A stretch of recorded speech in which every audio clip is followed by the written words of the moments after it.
All right, hello. I am not auto-tuned actually here. Thank you. Sorry for the delay. Unfortunately, TeamMaker's power tripped, and then he got a Windows update after that. So we lost him for about 10 minutes. But he's back. He's able to log in where everything's back as normal. Thank you again for everyone for tuning in to Rookie Rumble number 5. We've been doing this for 5 months now. Tonight we have Faraway James and Anthony to start us off, and then we're going to take a 5-minute break and come back with Teammaker and Aeon. This month is a little special as we have 10 teams. We had like 15 teams sign up this month, and we kind of felt bad not letting more people in and just only having 8 teams. So we added 2 additional teams for this month only. Shout out to everyone who helped with Primal Pit 2 last month, because I think that was a big reason why we had so many teams this month. But not to delay you guys any further, because we're running late today, I'm going to pass it over to Faraway, James, and Anthony, and they're going to take you into our first game with Small Indie Company versus Cappy Parsers. That's right, Garo. We have some great games coming up for you here in Rookie Rumble 5. Get excited. Here we go. 10 teams about to battle it out. See who's going to take home that top prize. I'm joined here with Anthony. How's it going, buddy? Bro, you sound way more professional. I mean, what's going on, everybody? Hey, no, we're going to have a great time. We don't need to be professional. Yeah, we're good. I'm not professional at all. Just letting you know, I am not professional at all.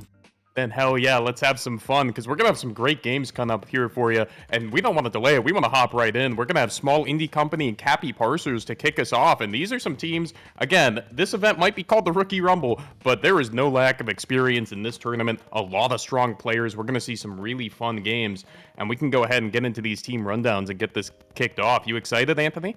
Oh, hell yeah. See, I haven't been around for a little while, but even I recognize some of these names I'm looking at here. Oh yeah, these are definitely some players who have really made a name for themselves, and we're going to duke it out, 10 teams to see who's going to take down the crown right before Dawn Trail comes out, which is some really exciting stuff. As Garu said, we're going to be joining you for the first 5 sets today before we hand it off to another set of commentators, but we're happy to be your guide here into this tournament, because these games are going to be electric. All right. Let me see here. Who we got? So, Small Indie Company and Cappy Parsers. I'm going to take a look here. Yeah. Oh, this is going to be good. This is going to be real good. You start off on Palestra, right? I believe so. They're deciding that, but on Small Indie Company, this is a classic team who has played a lot of scrims and such. That's Mint Flavor, Solana, Sofrena, Erlen, Tyrolin, Hourly Sword Soa, Prezi Alaro, and King Coconut. I mean, King Coconut, lots of different folks who are in CRCC, lots of, as you said, recognizable names, people who have been around, they know the game, and they're here to play. And here for the Cappy Parsers, if you'd like to introduce them. Let me see here. Pull it up on the stream. Pull it up on the stream. Hell yeah, here we go.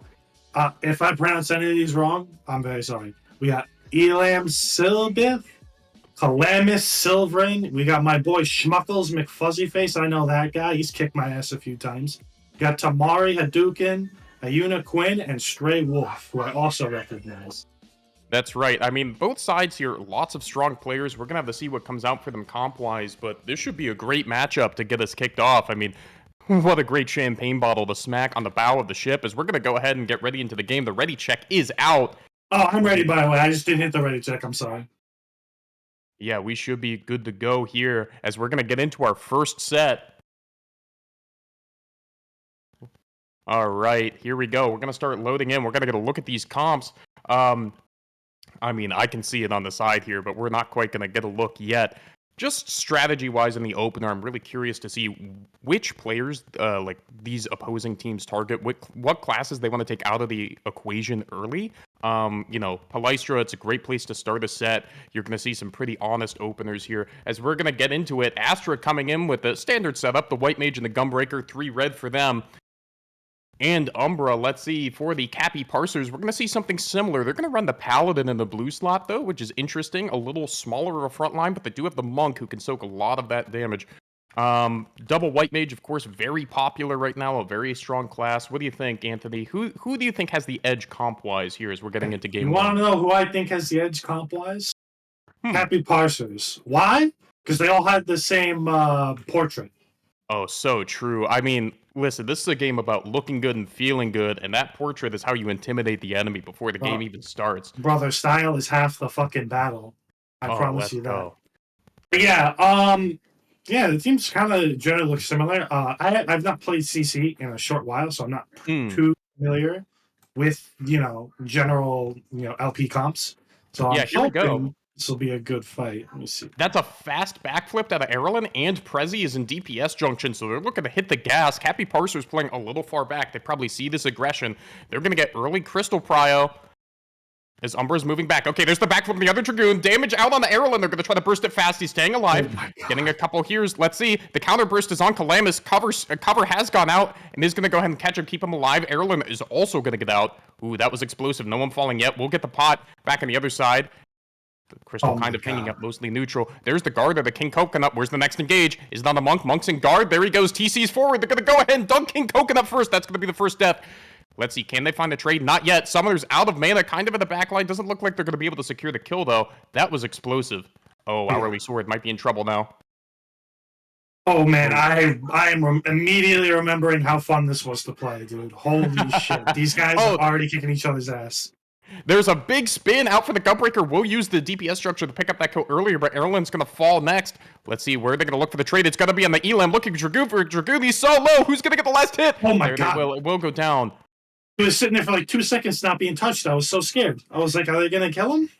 Paladin's in guard. They might be a really good target next. King Coconut lurking. There's the laser. Gonna go ahead and take him down. Don't think he used the poly for that either. The cover will whiff onto the summoner, who's now running for the hills. Looks like Umbra's gonna have to give up that early Crystal Prio. Uh-oh, this could be a big chase down for Tempo. Are they gonna be able to find him? Prezi is all over him. White Mage doing what they can to keep him alive. They will get the trade. That is huge. Lots of LBs for Umbra, but they can't let him rip. They're at a big man advantage. Oh, they're pushing it even further. Calamus all alone in guard. Is he gonna be able to get to the potion? Looks like not. They'll shoot the laser. 1.2, I think. Do too much. Erlen also going to go down in the trade. It's still a 4v3. Lots of crystal pressure. That percentage is racking up. Who are they going to look for next? It's at 50 now.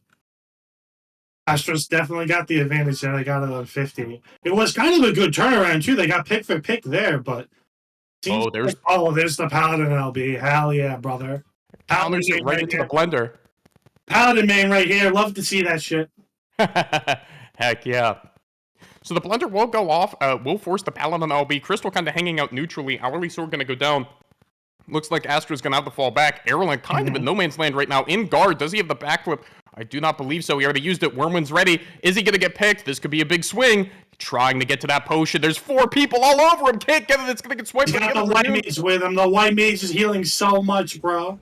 He goes up defensively, is going to go ahead and live. The Crystal's currently stalled. This is good. Ooh, low health. That White Mage LB was actually goated. That White Mage LB got that kill.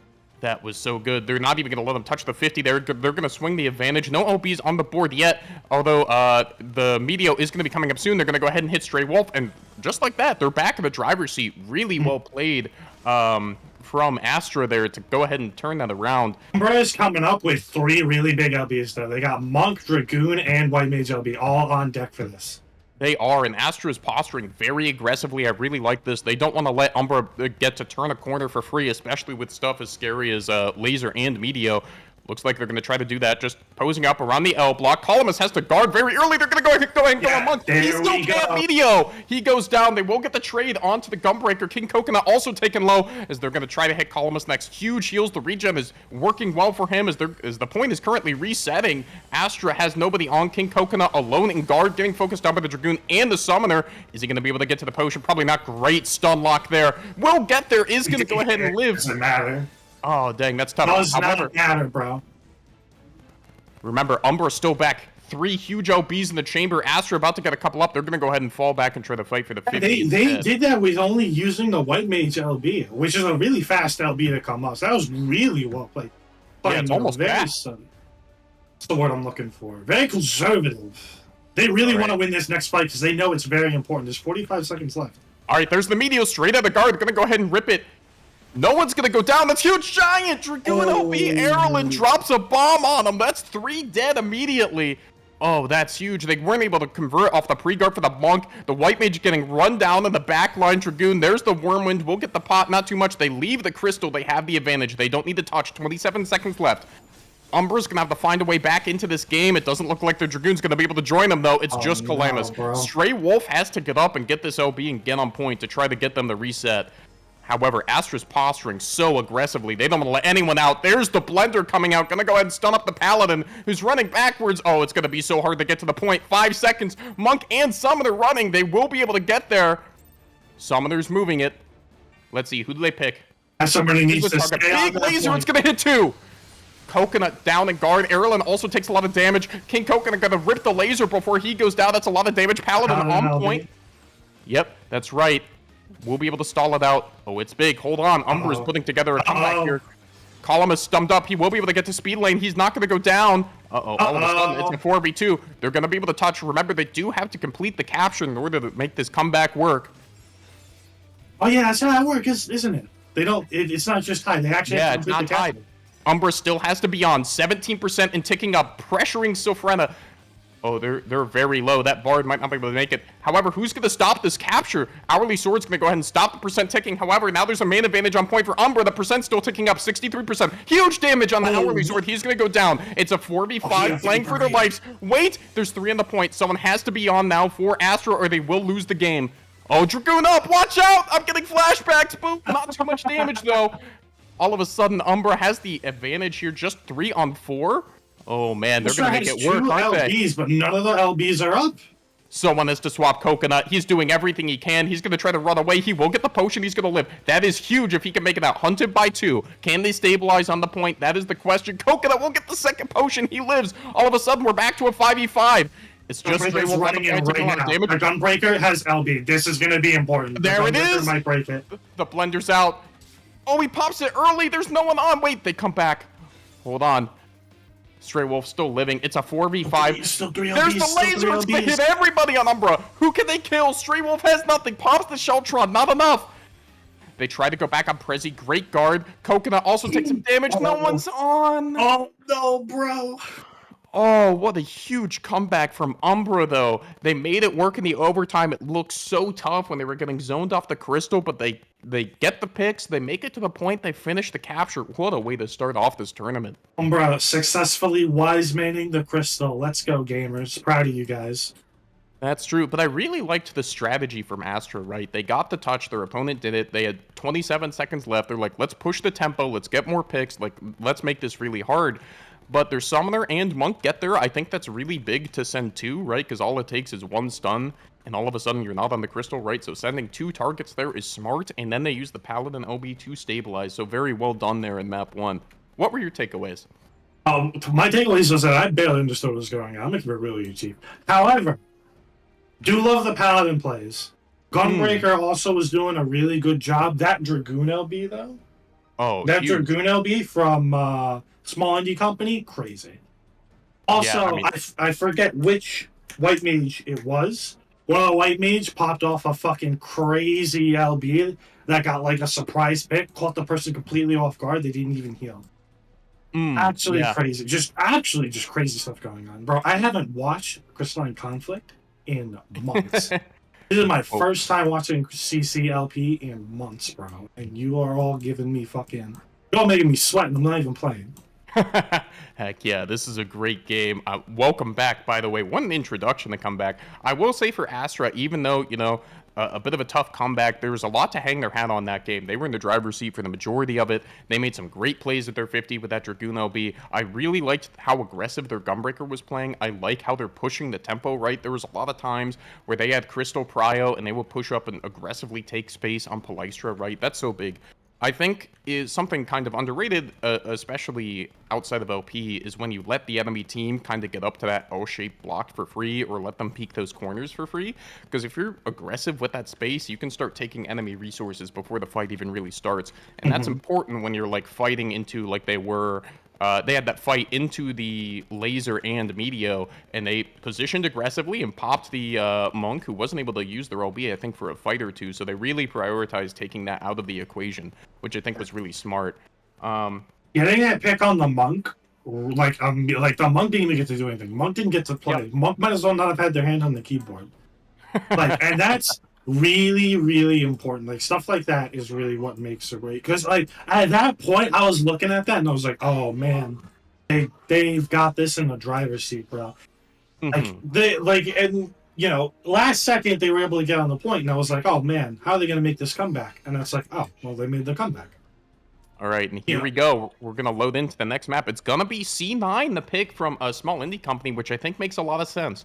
They won the opener in the first game. They had a lot of advantages, and C9's a map that can snowball really fast. I think they're gonna try to push the tempo again, but this map's gonna be a little more amenable to like if they get that first break, it's really hard to come back if you don't get to play that corner defensively. C9 is like the one map that I look at and I'm like, you could be at 99% and I'd still believe you have not won the game yet, bro. I've Mm. seen so many insane comebacks on this map. Like this map, I have history with this map, bro. Don't we all? Again, the matching portraits coming out. Looks like we have a ninja on Astra coming through. We're gonna see if they can get the snaps again. I mean, between like the DPS junction and everything coming out from Astra, this is a comp that wants to push the tempo, right? Which I think is very good into Paladin, right? Mhm. Kind of two ways to play that Paladin. Either you go for a pre-guard on someone like your Dragoon and let them play for free in the opener, or you try to like sniper burst and keep someone alive, give them that second life. But I think Astra is saying, hey, listen, do what you want. We have so much damage. We have Wormwind. We have Double Down. Like, we have Silence, too, if we need it, and Poly. Like, it doesn't matter what you do. Someone's dying, right? Mhm. Tons of firepower. All right, let's see. Coming in the game number 2, it is Cappy Parsers and Small Indie Company. Here we go. Everybody running out, taking the wind. Who do you think the first target is? Uh, oh man, I would say the Dragoon on each team. I feel like they targeted the Hmm. Dragoon first each time they did last, and like the Dragoon is because the Dragoon's it's a heavy target. Yeah, So that's I don't right. know. I'm disappointed they haven't fought yet though. I want to see some action Oh, here. there's the backflip. There Looks you like go. it's See, on to the they Dragoon. have it. Elam gonna go down fast. Prezi's gonna get traded. Great trades from both teams here. Such fast kills. Paladin's gonna go and get stunned up. Looks like they're rolling on it. Purify's down. It's gonna be gone in 3 seconds and in guard. Paladin has nothing left. Who's Umbra gonna target? They're gonna make a play. Oh, and the Queen just gets popped just like that. Columnus is going to take some damage too. Astra, like we thought, in the driver's seat. They didn't backflip as fast as they did. Uh-oh. Nothing he can do. Stray Wolf, no guard, no Purify. He's running for his life. Gonna pop the shell truck. Getting some good heals from Columnus. Yeah, He's going to got stay the alive. Why didn't just immediately guarding without even being attacked? Yeah, oh, good I'm damage on the surprised about Aerolink. Great guard too. Who got the... Oh, big laser! Columnus going to eat it. So Whoa. will Aerolink. He's committing to the kill. He's going so deep. He's kind of low. Costing the streams, bro. Oh my gosh, Aerolyn's very low. He's in way too deep. He's gonna eat that Summoner Ifrit. He will go down. However, that percent is racking up. Wise Like you manning said. the point. That's They're gonna right. He get it already past gets a 50, break. or He's he's gonna gonna go walk down off. too. Can you stay on the point? They didn't break. They're only at He didn't 95. break. Oh, hold on. That could be a big issue. Here we go. Umbra pushing back. They have this fight cleaned up. Wind coming in 5. Asterisk to fall back. Choosing to not break there might be an issue. I feel like they could have done it. I was watching the fight in the back. But Why didn't he do 95% in a comfortable spot to be. He might have tried to like give his Dragoon support. I didn't quite see the situation, but I could see you wanting to step up, especially because I think it was the White Mage there. So he probably tried. Yes, to it was the step White into Mage. range. Also, Umbra has every single LB up. Yeah, just about. I mean, this is an explosive fight. They're playing the corner. Who peeks first? Gunbreaker's going to hop around first.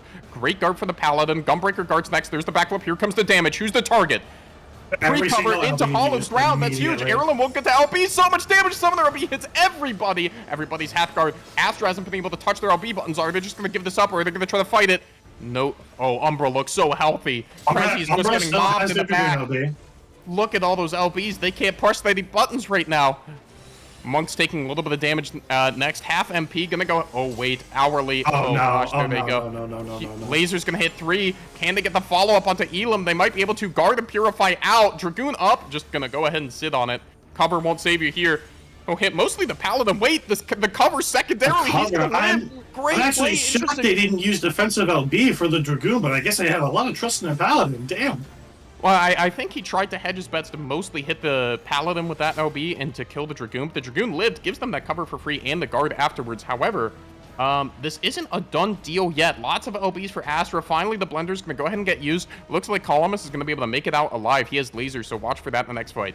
Paladin Let's is see where they're alone on going. the point right now. Paladin's That's not having right. a good time.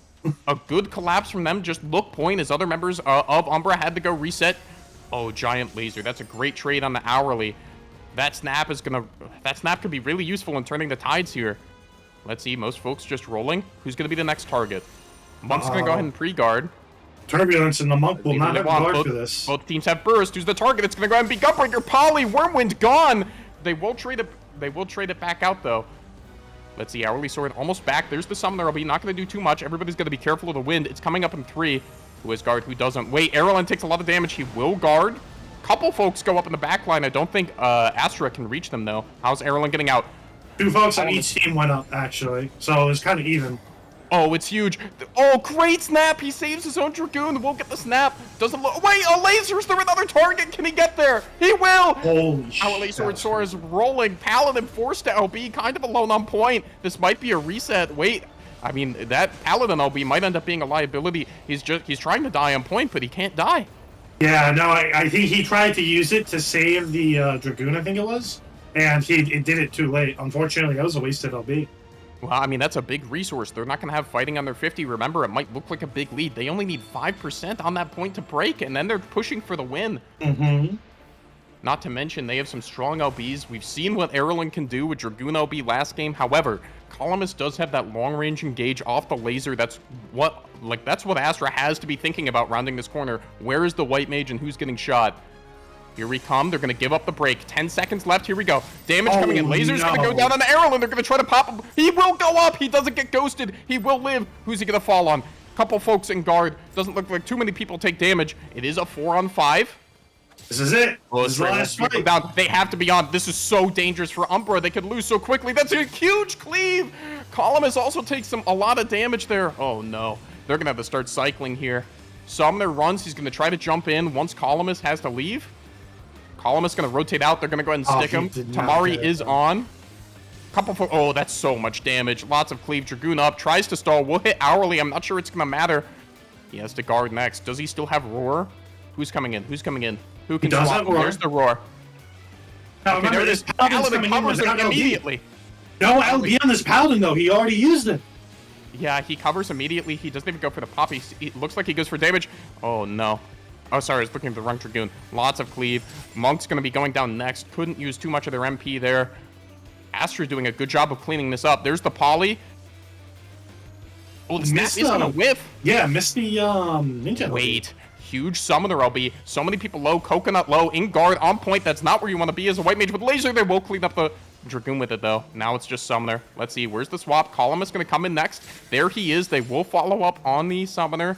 Oh, this monk has to run.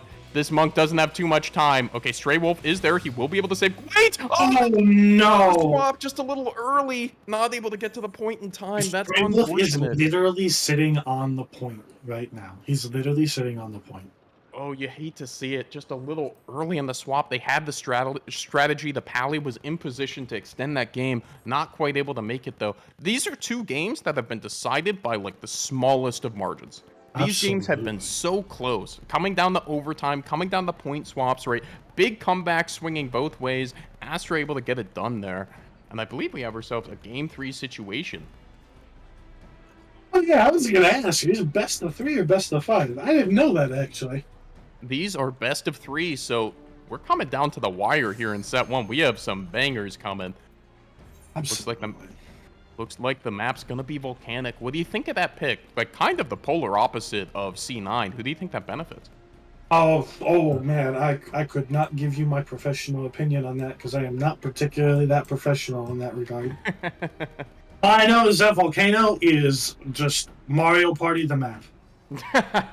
Yeah, it can be very random with those bombs. I think, like, well, it's kind of faster and slower tempo-wise, right? Because it's less snowbally than C9. But you're able to play more around things like, it's kind of a shorter map, right? So there's a smaller distance between the points, just like A to B, like linearly. It's definitely more melee, leaning. There's so much more that you can hide behind. There's way more ways to block line of sight. It's not like C9, where the middle of C9 is kind of like wide open. There's no way you can hide. When you see that machinist lining up his Call of Duty LB, you can't hide from that. That's true. Looks like we also have a swap. It looks like I think Astra's going double tank. They might have brought in the Warrior. Oh, the Warrior? They just want some big guys on the field. I want to see some big Warrior LBs, bro. Oh, they will run the double tank. That's going to give the Gunbreaker even more freedom to, like, not pick Nebula and play very aggressively, run people down. Obviously, the CC is huge. Looks like Umbra's going to stay as they were. We're coming in this is a game 3 situation already. One of these teams looking at a loser's bracket run. If they're not able to get it done here, this is the deciding match. Listen, man, one team wins, one team loses. That's how it goes. Yeah, so I believe Astra swapped Bard for Warrior, which is kind of interesting, right? They lose a little bit of their burst and one-tick potential, right? No more Silence, Poly, which is incredibly deadly. However, they gain a lot of stuff for, like, a lot of CC, right? If they catch a group in a rend, it's already over. Plus, they get a critical guard break, which could help set up Airlim. I think that their thought process is most likely the bonuses and everything that Bard brings to the table is sort of nullified by the map. Especially because if the Bard has to try and chase some of the melee, the Bard can be pulled into a really bad position. The Bard can be caught super out. I agree with this change, actually. All right, let's see. Again, Astra hasn't had trouble getting kills. Damage on the Airlim fast. They're going to go Dragoons. Oh my gosh, Columnus and Dragoon get swapped immediately. Great openers from both of these teams. This is what I like, Let's see. That's how you know it's a high-level match. 2 clean pulls. Oh, there's the blow onto the Sum. They're going to go ahead and get the pre-guard off. Solana's going to be the target for Astra. They will get guard off. 3 people chasing them. Not going to be able to get to the potion, though. They might just be dead. I believe they are. Doesn't look like they have a... Yeah, they don't have a trade set up either. They will get a little bit of crystal pressure. The Gunbreaker sticks to the point. However, they're about to get collapsed on now. They weren't able to find a trade. This is just a 4v5. Prezi guard kind of gets canceled a little bit. Let's see. They purposely canceled it because they swapped. It was actually really good to cancel it. Oh, they will instead collapse on the Airline. They were looking hourly on Speedway. Not able to lock up either. They will be able to get back to a 5v5 situation. Oh, Blender onto the White Mage plus the laser. They're going to go ahead and down. Didn't even get to heal. That's how good their CC was. Yeah, that's really tough. Columnus has now gone down twice, so he's at a huge LB disadvantage as it looks like Prezi's going to go down the weight. He's kept alive. He's chugging the potion. They will get Elam instead. Oh, this is huge for Astra. They should get the touch off this now. Prezi still living. Are they going to try to hunt down? There's the jump onto the Paladin. Not going to be able to follow up, though. Instead, they'll pull the Summoner. Uh-oh. That's no guard. However, they rend it into guard. They might not have too much CC to try to make this happen. They can't. Looks like they're just positioning really aggressively in this corner. Uh-oh. Is it too? It's too aggressive. Too far there, buddy. Warrior goes down. That's tricky.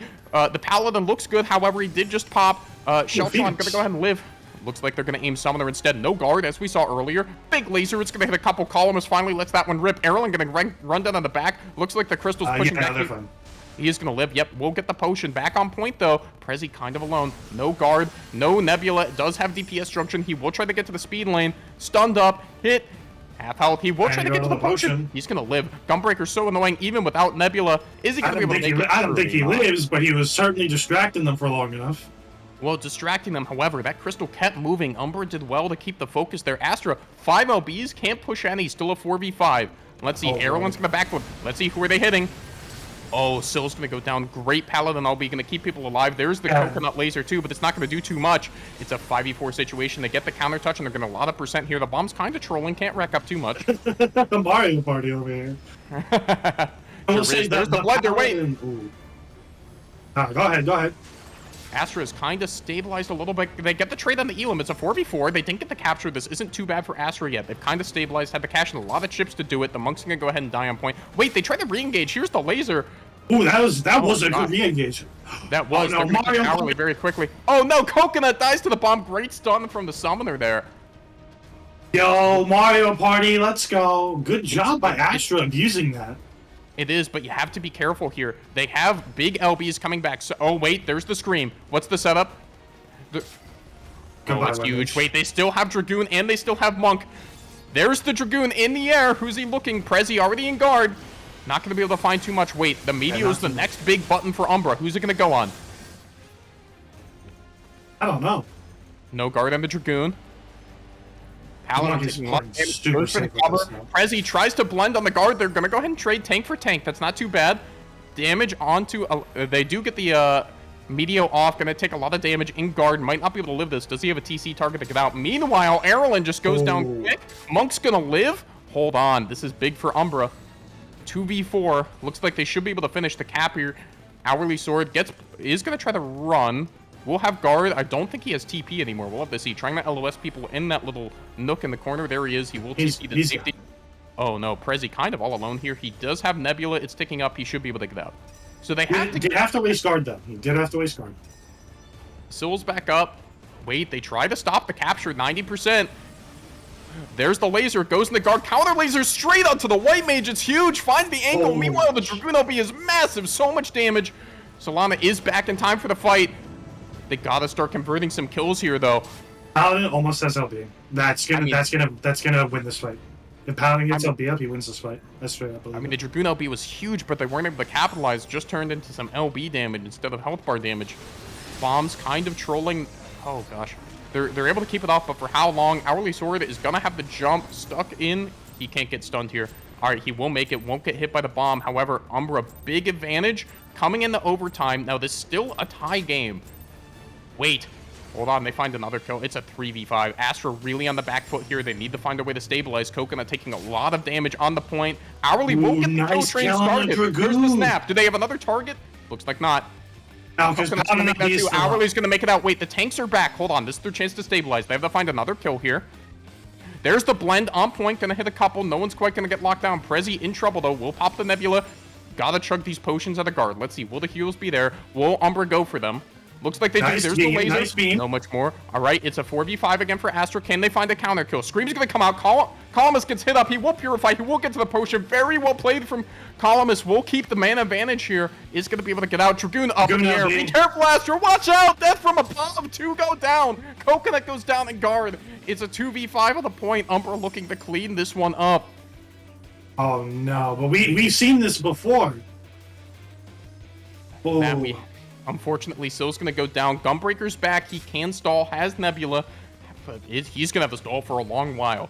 If Dragoon's about to have LB, so he can stall for a little bit longer if he wants to go that route. Now, look, Umbra instead tried to go into Erlen, right? So they said, they saw the Gunbreaker and Nebula, said, so be it, we'll hit the other guy, right? Very well done there. They're going to keep the mana advantage. Still a 3v5. Who's the next target? Looks like they're rolling. Oh, they go for Columnus. Columnus polyed up. He is going to be able to get the Speedway. That's tricky. Prezi taking a lot of damage. In Nebula, no more Juicy Juice, though. He will get the potion. Columnus, can they get the trade? They do. It's stabilizing a little bit for Astra, right? So it's back to a 4v4. They have someone running back from spawn. The cover is down. They can get any target they want. There's the blend. They will blow the back to Paladin. Is it going to be enough? He is in Shell Trunk. Can he get to the potion? He can. Oh, that's tricky. Umbra, their move. They have burst. They're going to look Prezi. Or will they up in the air? That hit only one person. That's well, at bottom, a little bit of breathing room in the meantime. Here's the re-engage coming back onto Prezi. Is it going to be enough? He has a bit of a shield. He gets one more sip. Can he get to the potion? He can! Well done for Prezi to live that. It's going to stay equal here. Can they get the counter kill onto the summoner? Lots of shields, lots of healing. It's not enough. Astra has the advantage again, clawing their way back from a really desperate situation. Coconut will be traded back. Has the laser from when he comes back here. It's a 4v4. Crystal right in the middle. You have to find your game plan here. Let's see. Erlen's going to go down.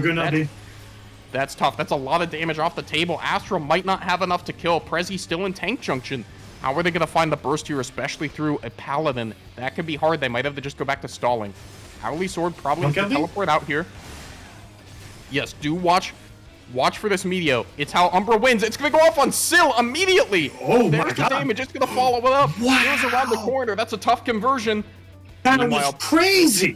Prezi not able to get to the point. They're going to go ahead and burn the laser to keep the tempo. It's big. Coconut has to be a hero. They have to use the LBs here. They need a laser snap. They got to find some kind of hit. The Dragoon is going to go ahead and try to zone off the laser. It's going to hit 4. It is, but where's the rest of the damage? Can they find a snap? Hourly, he isn't there. Columnus half damage. Those health bars look so healthy for Umbra. How is Astra going to pull the rabbit out of their hat again? This is the same situation than a moment ago. Watch out, 90%. One has to be on for Astra here. You have to think. It's a 3v5. They don't have a ton of damage. Hourly pressured up. He is going to get the teleport. Have LBs. Oh, that's a huge summoner LB. So many people taking half health. Prezi's going to have to find Nebula and chug. Meanwhile, Hourly's gone. They don't have the damage to kill right now. They need Erlen back. They need the Wormwood. Wait! Just as I say that, the blend's going to take out the Paladin. It's huge. Crystal... Oh, man. They're doing such a good job of stalling this Crystal 2-1. Prezi will go ahead and get the potion. Looks like Sill's the natural target for Umbra then. Gonna go down. Go ahead and spend the laser. Erlen getting pressured up again. He needs to live. They need his damage. He just threw Wormwood. He's running for the hills. Can he get... No! They're gonna go ahead and spend Meteo. He's gonna go down. Wait! He's still alive. Can he make it? There's the roar. He gets the potion. They're living. Never count Astra back. Never count Astra out. Meanwhile, on the point that is still not moved for like 10 minutes. Oh my gosh. Erlen got so much value for his life, made it out, cost the other Dragoon their LB. He's still living, still getting ratted by 2. He's taking so much, he's taking so much damage. There's so many LBs. Is he going to go down to the monk? Finally, he will. However, not without a cost. Let's see, back on point. That's like the third Paladin LB in overtime, by the way. It is. It's gonna nullify most of what the laser can do. Hourly Sword, I believe he's teleported. He will get hit up. And there he goes. It's back to a 3v5. I mean, Astra's done such a good job of stabilizing. Meanwhile, they're going to go for Columnus in the back with the Blender. Looks like he's going to be okay. I mean, Astra's done such a good job of stabilizing so many tough situations, but they can't just rest control. They're losing the war of attrition, though. Every time they die, it's a longer respawn. Eventually, it's going to catch up to them. It is, and the other thing is, you know, that's kind of the flip side of the double tank, right? Their burst potential is a little lower. Meanwhile, another great laser from Columnus. It's still a 3v5. Astra keeps stabilizing, but that's not enough to stabilize. They have to seize an advantage. The Meteor's ready for this monk. Let's see who they aim. Everybody, oh, they go for Coconut. He's gone immediately. Good follow-up there. Dragoon LB was completely nullified. Everybody shielded the Dragoon LB from Astra. Yep. It's just not looking good, dude. It's not. I mean, both alive members on the point used Purify. Hourly, no Purify, no Guard now. This could be hard. The tanks are going to get back to the point, but here comes the Dragoon LB. It's going to hit Hourly. Is he going to be able to make it out? Looks like he will. He takes most of the damage for the Dragoon. He will swap targets with the Wormwind. Prezi, though, in trouble. Nebula taking no more Juicy Juice. Can he get out? They're going to keep hunting him. He can't. Oh, this is hard. They don't have on life support, dude. They have no more room for error. I mean, the crystal's right on their doorstep. They're gonna go and scream Coconut. Wait, no, they scream. I'm sorry, they scream Columnus. Excuse me, big laser. Wait, they find the pigs. It's a 3v3. Oh, just as I say that, 3v2. Great lineup of the LBs. The scream into the laser. That's where they find the damage, even if their DPS aren't around. Let's see. Oh, and they will get Stray Wolf. He doesn't have LB yet. They're gonna get the counter push. Remember, they need 55%. Their Paladin is gonna get the LB, but the respawn timers for Astra are getting long. Oh boy, this tournament's living up to the hype, wouldn't you say? What a really game! Said call an ambulance, but not for me, brother. All right, here we go. Umbra gonna try to find their way in. They will get the Dragoon on point. The damage is going to be coming out on the Columnus. Oh man, that's too fast. Astra in a great position. It's a 3v4. Stray Wolf has to stabilize with this Paladin OB. He'll go ahead and rip it. Let's see, can they survive? They're getting a lot of damage on the Prezi. It'd be huge if they can get this pick. He's running for the hills. The monk is there. He's going to grab Pop Guard briefly. He's stunned up right before the potion. He will get it, though. Meanwhile, the tank's fighting on the point while everyone's ratting. That's true. I mean, oh, wait. They kind of gave it up. Umber's pushing back a little bit already. Can they find the trade onto the monk? He went very deep. He has the TC out. They get the jump. They get the poly. Gets the potion. That's tricky. Hourly Sword has to hold this, of all the people, it's the Dragoon and the Ninja holding point here. Meanwhile, the cover goes off. Erlen's in very deep. How's he going to get out? Does he have backflip? Yep. He does. There's the poly. Not going to matter. Too much damage. Up in the air. There's the guard. They're going to find Prezi. He wasn't ready. He used his guard earlier, I think. And right now, Astra's right back where they were. 3 people. Oh, counter lasers. It cleaves so many people. However, it might not be enough. I think just 2 people. The Dragoon was dead, and like the Gunbreaker being dead. Also, it was a good combo, but they never allowed a lot to follow up off it. Luckily, Sil will live, get to the potion. Hourly Sword Sora has been very clutch in holding these crystals, saving the TP to get out, kind of stalling the game. They're doing a great job. They're going to have to find another fight. He will go ahead and hop out. They're going to look for Coconut. Oh, it's been a while. There's the blend up point. Lots of damage on the Monk and the Paladin. Monk goes down with Meteo. That's big. They will find Stray Wolf next. Hold on. Do not count Astra out. They're going to find their next fight. Poly onto the Dragoon. There's no way he lives. 4 running him down. He will get the back up. No, he will make it out to the potion. But that's important. Okay, because, yeah, they're going to have a lot of LBs up. They're going to have White Mage, they're going to have Summoner, they're going to have Monk. Yeah, I mean, the other, look, they're waiting. Coconut's going to go ahead and get the potion. They have to find a laser. They have to kill Monk or White Mage. There's the engage. They're gonna look Coconut first. Oh Oh my no! God, He's too close. Lots of damage. He goes down immediately. Sill's gonna follow on. That's fine. Umber's cashing in the tokens. They are gonna find the picks they need. They're gonna have to use this laser to defend the next fight. Prezi running for the hills is gonna get enlightenment back. Running to the other side of the map. He is gonna go down. Let's see. Hourly, who's done a great job of being elusive before. He will purify. He will guard. He's gonna get to the potion. Great teleport.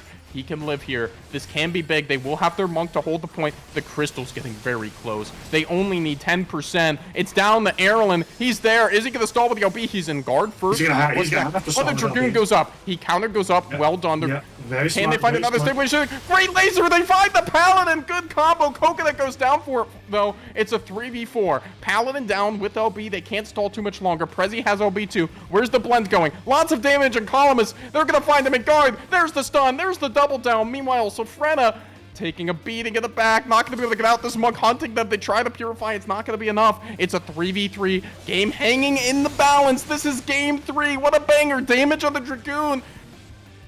Oh, man. Astra staying alive. What a heroic effort. Remember, if that crystal touches that 50 with Umbra on it for like a second, the game ends. Paladin gonna go ahead and pop the LB. He pre-popped that, basically. Yeah, remember, I mean, this is a 4v5, right? Can Hourly get out? He's been an escape artist before. He got medium. He can't this time. Oh, laser. He got waiting to mocked up, push. dude. Oh, I think aggressive. this is it. I think this is it, honestly. Solana getting stunned up, can't make it, eats the Bahamut vomit, not even going to be able to push for it. Coconut forced to be the one on the point. Bro, you killing me here. Oh, they need to get this warrior to the point. He's got to hit the swap. Erlen doing everything he can. Wait, there it is. He will rend. It's broken. Not enough. Did he get pushed off or did he jump off? I think he got enlightened. What a game. 15 minutes. A heroic effort from Astra, staving off the impossible for so long. However, just not enough in the very end. Well played by everybody. What an absolute banger of a set. Yo, I need to take a fucking shower. I'm sweating buckets here. I'm not even in the game. What a nail biter. Good job, everybody. Congratulations to those moving on. Oh my goodness, what a hard-fought victory. That was insane game, bro. That was insane gameplay. Nobody who played in that match should be ashamed of themselves. Everybody played so well. What the Yeah, and remember, hey, that's just set 1. We have an entire tournament coming up. Do not change channels. This is about to be a banger. Whew, boy. Bro, it's already 6:52. Gary hit me up yesterday at like 1 o'clock in the morning and was like, yo, I need your commentary for like 2 hours, like 5 sets. It'll be quick. I promise you. Like, yeah, all right. 5 quick sets, Gary. I see you there, bud. Oh, boy. What a way to kick us off. This is good. Oh, I'm not actually doing anything. I'm just teasing Gary, but like, damn, bro. Man, what a set. I hope all the sets that I commentate are as good. Because I mean, you know, I'm not doing as much commentary as you, but I'm sure as hell enjoying yelling out. Oh yeah, I mean half of what I'm doing is screaming, and deservedly so. That set was an absolute banger, and I think we have another good one coming up right for you next. We have Big Dynamis Energy and Ping Diff coming at you as the second set in round 1. Holy. Oh my goodness. Big Dynamis Energy though? Yeah, that's representing right. Dynamis. Let's go. Let's see. Who do we got? Who do we got here? We got. If I pronounce your name wrong, I'm very sorry. You can slap me later. Sula, Sanguinius, Smallblood, Azuria, Grandeur, Beckelem, Lindor, Katie, Albinata, and Meteor Moon. Let's go. Representing Dynamis. I'm all about that, even though I don't play on Dynamis. Lots of Dynamis players there coming at us for I believe another rookie rumble. I believe they participated in others. So happy to see them back. And their opponents here in this round 1 match is going to be Ping Diff. Another mighty team in their own right. I believe they were in the last rookie rumble, if I remember correctly. Ping Diff is Ari Ryun, Eveni Ryun, Sierra Luminea, Lespirius Leviticus, and Lolly Pops. So a solid team of 5 there. coming back, I mean, like, from how that first set went, I can only imagine we're in for a treat today. I mean, that's set 1 of 5 for us, plus there's even more afterwards. Oh boy, we have some exciting stuff coming your way.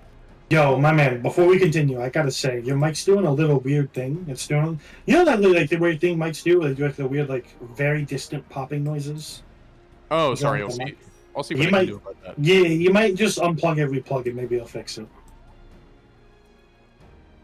Alright, I believe that should have mostly helped. Regardless, we're all loading into the PF here, getting ready. What's the PF password? It's in the, channel. Why did you make it that? Oh my god. I was like, wait, am I dumb? You're fine. Alright, gamers, I'm here. Sorry about that. Alright, we're coming in. Getting ready for the next set. Ready checks out. Coming in for Ping Diff versus Big Dynamis Energy. Yeah, just set a password on stream so it won't go wrong. I had to correct myself there a moment. I was like, oh wait, I'm being like broadcast to everybody. I can't set a password on stream. We sure are. Getting ready for the next set here. Ready check is complete. We're about to load in set number 2. I mean, that's a tough act to follow from set number 1, but I think they can live up to it.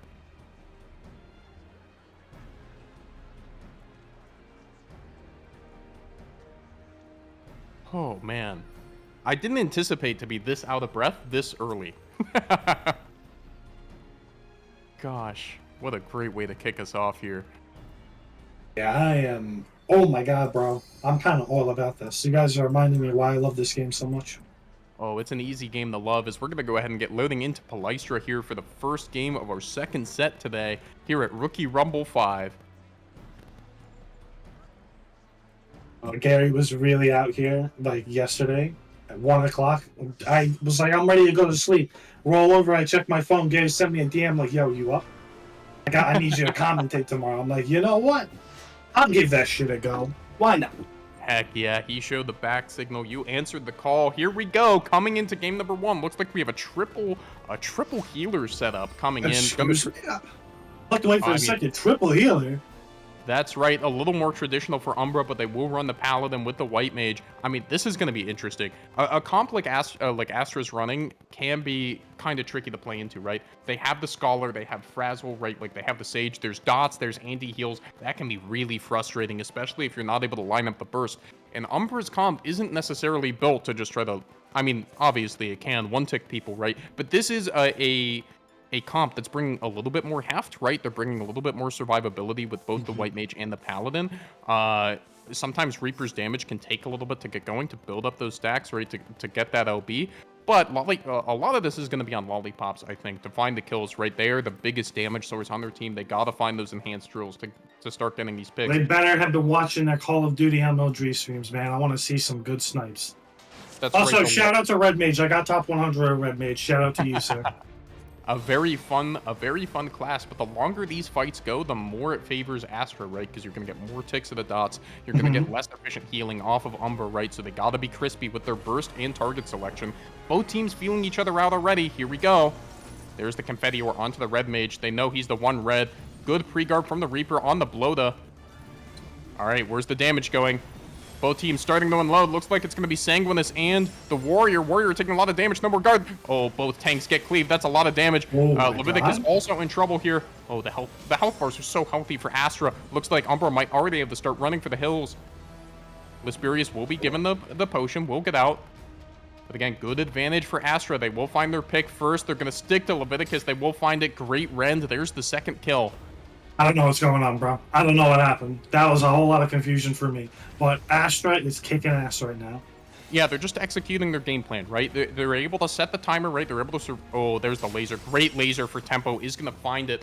It is a... Did the laser just on the Warrior, just to prove a point, man. That I am killing you and you specifically. There's the Reaper Fear. The health bars aren't moving, though. Everyone's just staying alive just fine. Paladin cover has gone out. No more guard. They try to find Sanguinus a little bit in the back. Doesn't look like they'll be able to. Astra's game plan, long fights, lots of healing, really starting to pay off. Lollipops takes a bit of damage, is going to be okay. They do have the snipe. I want to see who they pick here. Wow. Oh, There great. goes the, I don't even know what class that is. Scholar, thank you. The Scholar, yeah. And they still haven't sniped anyone yet. Who are they going to aim for? They're going to try to get this Warrior. Looks like they might be able to. So much healing, though. There's the guard. The Spite will go in the guard. Oh, wait. No, it didn't. It did land. They're going to get hit. Doesn't matter. Stunned on the speed lane. Will go down. All right. Can Umbra start to take some control back? There's the Southern Cross. Oh, it will get Leviticus. It is a 4v4. They still have the Red Mage. They still have a bit of damage. They will fall back. Are they going to look for the re-engage? Adlo's going to hit 2. Are you going to put a pressuring up the Scholar? That's not going to be the target, though. Who are they looking? Lolly gets dove on. However, that doesn't look like there's too much damage coming through. We'll pop the guard, though. Let's see. So many LBs at the disposal of Umbra here. There's the fear. Here's the damage. Aiming Sanguinus. Can they get it down? Sage OB is going to do a lot of work in keeping them alive. This is going to be a tricky fight here for Umbra to finish. Big stun coming out. There's Astra is so healthy. This is how it can feel sometimes when you're playing these high sustained comps. It can feel like you're bursting into a brick wall if you don't have everything lined up just right. The Warrior is going to take some damage. They are in LB, so they do have that resistance. Looks like the White Mage is taking a lot of damage, though, and that's going to be the first one to fall on this engagement. Doesn't look like they'll be able to trade back onto the other Warrior either. That won't stop the other Warrior from trying. However, Sanguinus in a bit deep. There's guard. Will go down. Can they get the trade? Hiding guard. Typical Red Mage things. Oh, no. Looks like he will go down to the Scholar dot. That is unfortunate. Oh, he died in cover, Big rend. Wait, okay, there's the Reaper LB. Who are they looking? Looks like it's going to be the Warrior. Can they finish it off? Half HP is going to get healed up. We'll find the guard afterwards. They are going to survive it. It's just a 3-on-4 now. The execution potential a lot lower. Looks like they're going to still stick on this Warrior, but it's... Ooh, gosh. He will go down. Well done. They do find the kill. However, counter laser. Reaper will be traded. Still a 3v4. Astra doing a good job of managing the tempo, right? They want to play slow. They're finding ways to do it. The Paladin in trouble. In guard is going to get to the potion. Will not go down. Well done. They are going to manage to live. Looks like they're going to be able to find their reset if they need it. However, Lolly in a bit deep. 4 Astra players right around them. There's the Sanguinus Stone. Will get guarded. He is there with the damage. Let's see. Do you have LB? Oh, we might be able to... Never mind. Uh-oh. I Watch out. Sanguinus in way too deep. Is he going to be able to get to the potion? He won't. They will give up some percentage on the crystal. However, Sanguinus in the tough spot. Where's the backflip? Where's he trying to go? Will LB himself? He healed himself. That was really, really good. That was really good. Looks like the Reaper will get covered. However, this Warrior's in trouble. Paladin had to pick his favorite best friend there. Oh, the Reaper goes down through the guard. Oh, that's so tricky. And the Warrior's down. This is a big problem. The Paladin walked too far. The Paladin walked too far. I saw. Yeah, that's really unfortunate. Yeah, it is. And Astra has so many tools here they can use for tempo. The Paladin is going to LB. However, they have laser. They have laser to get any kill they want. And they have Sage OB to just make it impossible for Umbra to try to make too much progress here. Not even a chance. Silence, polymorph, everything. Oh, no. Oh, no. You've had a disconnect on Umbra, the White Mage. Oh, that's unfortunate. Oh, that's... Oh, you hate to see that. That makes things so much harder. Oh, no, bro. Umbra's going to do what they can. Lasered off the crystal. The Warrior in a tough spot. Sage LB down. It's so hard. Astra's going to go ahead and take it. A really tough disconnect there. I mean, that's practically going to make it impossible with the Sage OB as well. The Sage did a great job. Astra did well. They played their strategy very effectively. Yeah, indeed. I mean, when I saw, 3 healers, I was like, what? Because I forgot that that's like an actual thing. And then when I saw it in action, I was like, yeah. Yeah, they can do that. I mean, it's a comp that tries to win through attrition, right? It says, you know what, you can try to burst into us. We're going to find a way to live. And the longer this goes on, like, the more it's going to benefit us, right? They're able to find a way to live the burst off from Umbra and then, just take it from there. And also, like, the tools of these jobs to, like, lock in a crystal advantage once they have it is really effective, especially with, like, that Sage OB. It's a longer timer, yes, but this is a team that wants to fight long, right? It's a team that, if it's in the lead, can really anchor on the crystal and make those things happen. So, well done. They effectively ran their game plan. Looks like Eveni is back now. So we're back up to 10 players per side. Obviously, disconnects are deeply unfortunate. But we're going to go ahead and get set for game 2. Right. Wonder what map they are picking. Have we decided yet? Let me see here. Do Volcano, trust. So if you were in Umbra shoes, in Ping Diff shoes, which map would you pick? Oh, I'm not the person to be asking that. I have no clue. I would just pick sand map because I think it's fun. Sand map can be good. I mean, my biggest fear with sand, right, especially into a team like this, is like you have, you got the scholar spread on you. You've eaten 15 dots. You've eaten a frazzle, and then the sun comes out. Oh my god, you're just melting, right? Like you're taking so much damage per tick, and your ability to mitigate it is so low. I mean, it is a long map, right? Like it can be an advantage because this Astra team is going to be one that's going to have a hard time clawing back an advantage, right? So if you can take an early 50 touch, if you can win that opener, it can be really tricky for them to come back. Let's see. They do go sands. All right. Let's see how it goes. Let's go. Also, I will say, I actually take my thing back. I would have gone Clockwork. Clockwork? Clockwork's my favorite map. Oh, Clockwork's a lot of fun. Plus, they have double warriors, right? All right, let's see. Looks like Alliance B has also opted for a bit more sustain here. They're going to bring another healer to go with their double tank setup. Yeah, I mean, it's a good strategy because if you want to be able to still have the ability to burst better than them, while also being able to somewhat be able to sustain in the same capacity as they can. I mean, I think the healer choice too here is pretty telling, right? They're gonna go ahead and opt for the Astro. Say, you know what, you're pushing in a lot of damage. Guess what? We have the Control Z button with Micro, right? We're gonna just kind of undo all your hard work. You're gonna have to wait a while to get your burst back. That's fine by us. However, that means this entire game has two DPS jobs in it. It's the Red Mage and it's the Reaper. So we're going to have to see how this goes. Both of these teams are going to have to be very coordinated with their burst, right? These teams have a lot of outs and ways to get out of, like, damage, right? Especially into that Pally Astro. I mean, that's so much healing. You get so many life bars, right, with that connection, right? So Astra's going to have to make it count. Obviously, they're not looking... a primary part of their strategy is to just let their dots work over time, right? So it is a bit incumbent on Umbra to find these kills, right? And that's going to put pressure on Ari to manage their stacks well, to coordinate that burst, to line it up with the poly. And here we go. We're going to get started in Everyone's game. going to get a drink at the Oasis, then we're going forward.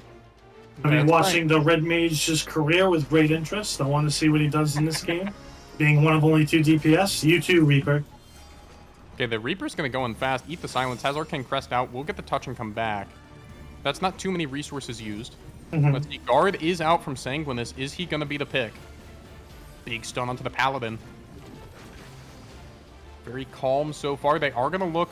Looks like Reaper. Remember, he doesn't have Guard. Astro is going to hit him with the Micro, so that damage is going to come back. He's good. He's good. He got out of there. This is going to be a pretty slow game, I feel.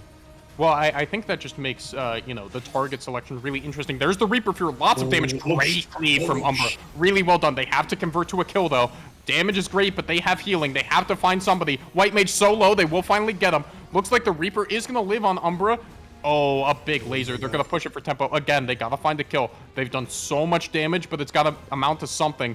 Reaper's really deep in the back, has their crest, will teleport to the potion. Looks like a lot of damage. Remember, Astra's jobs aren't the best for, like, immediately picking someone if they don't have Southern Cross. Great touch from Umbra. This is what we talked about, right? The team, like, that has the lead in these sorts of slower comps has a huge advantage. Just because pushing is going to be so much harder when people can stall. Oh, no. Mario Party. Oh, the scream. Oh, wow, the movement cancel on the blow there. Was that the onslaught? Really well done. Not going to get sucked in. Big Southern Cross is going to hit too. Both tanks are gone. Yo, my brain is exploding right now. Oh, that was so good. Ari, we'll get back to the point, get a little bit of percent. They're up to 2. This actually got it to 50. It wasn't at 50 before. He actually got it to 50. It was at like 49. Oh, that's huge, actually. Now, they're going to have the run for the hills here. Looks like Lolly won't be able to get out. There's the blow. They're coming back. There's the guard. Just going to go ahead and die on point. However, these are comps that are built to stall, right? They're going to have both tanks available. They should be able to get on before they touch 50. I mean, the Crystal is a little uncomfortably close for Umbra, right? But I think they should prioritize trying to get on and stop it. Remember, they're going to have to fight through Sage OB here. If they get to Sage OB directly on the Crystal, that's going to be hard. Here comes the zone, right? They are going to they're trying to hit Sanguinus. He is the only red DPS. However, the Reaper will be the one to stop the point. Gonna go ahead and fear. Here comes the Sun. This could be tricky. These are teams built to crush the Sun. The Sage OB can't save the White Mage. Oh, that's big. There comes the Sage OB back onto the point. They can't move it again. Celestial River comes out. The Reaper is going to be able to make it. Paladin LB? 4v5. Here's the Sun. Remember, Astra's not taking Sun damage if they have the Sage OB buff. This could be a big difference here for Umbra, right? They have to go through the potions so much more. However, they are just finding more kills. Looks like the Warrior's going to go down. The Warrior is still burning alive in guard. That's going to keep ticking through, and they are going to get it done. Well done. That was a well-navigated fight from Umbra, right? They were able to prevent the 50 touch. They were able to fight fast enough to not all die to the Sunburn, and they were able to get the Sage OB out of the way, right? So, however, like, Astra has more buttons coming up, right? However, like, Umbra is the team that gets to LB on their opponent's side of the map, which is huge for slow comps. Man, whoever designed this map was kind of sadistic. I'm gonna keep it really easy. A little bit. I mean, this map's so big. There's the laser. Oh my god.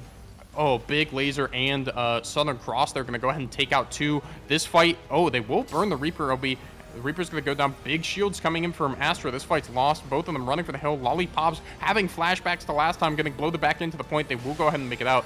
Is Sanguinus going to go for the dive? Remember when we said that Astra doesn't really have that much burst? Yeah, we were apparently lying. They said, yeah, well, yeah, if buddy. you burn laser and Southern Cross on somebody, they're going to die. Those are 2 point-and-click giant damage beams, right? Looks like they're going to get the touch for free here. 5 they're going to let it go to 50. Yeah, not a bad idea, to be fair, but... Not too much of a choice, really. Looks like Paladin's trying to work in from the other side. Here, oh, big. Their cleave's going to hit both 2 healers there. Red's going to be huge. However, the cleave's coming the other way. Astra health bars don't move through the laser. Reaper chugging. Paladin trying to stay alive for their LB. Astrologian LB, almost though. back up. Yeah, that Astro LB's very clutch, kind of keeping a lot of people alive. That Micro going to do work too. Health bar's pretty equal.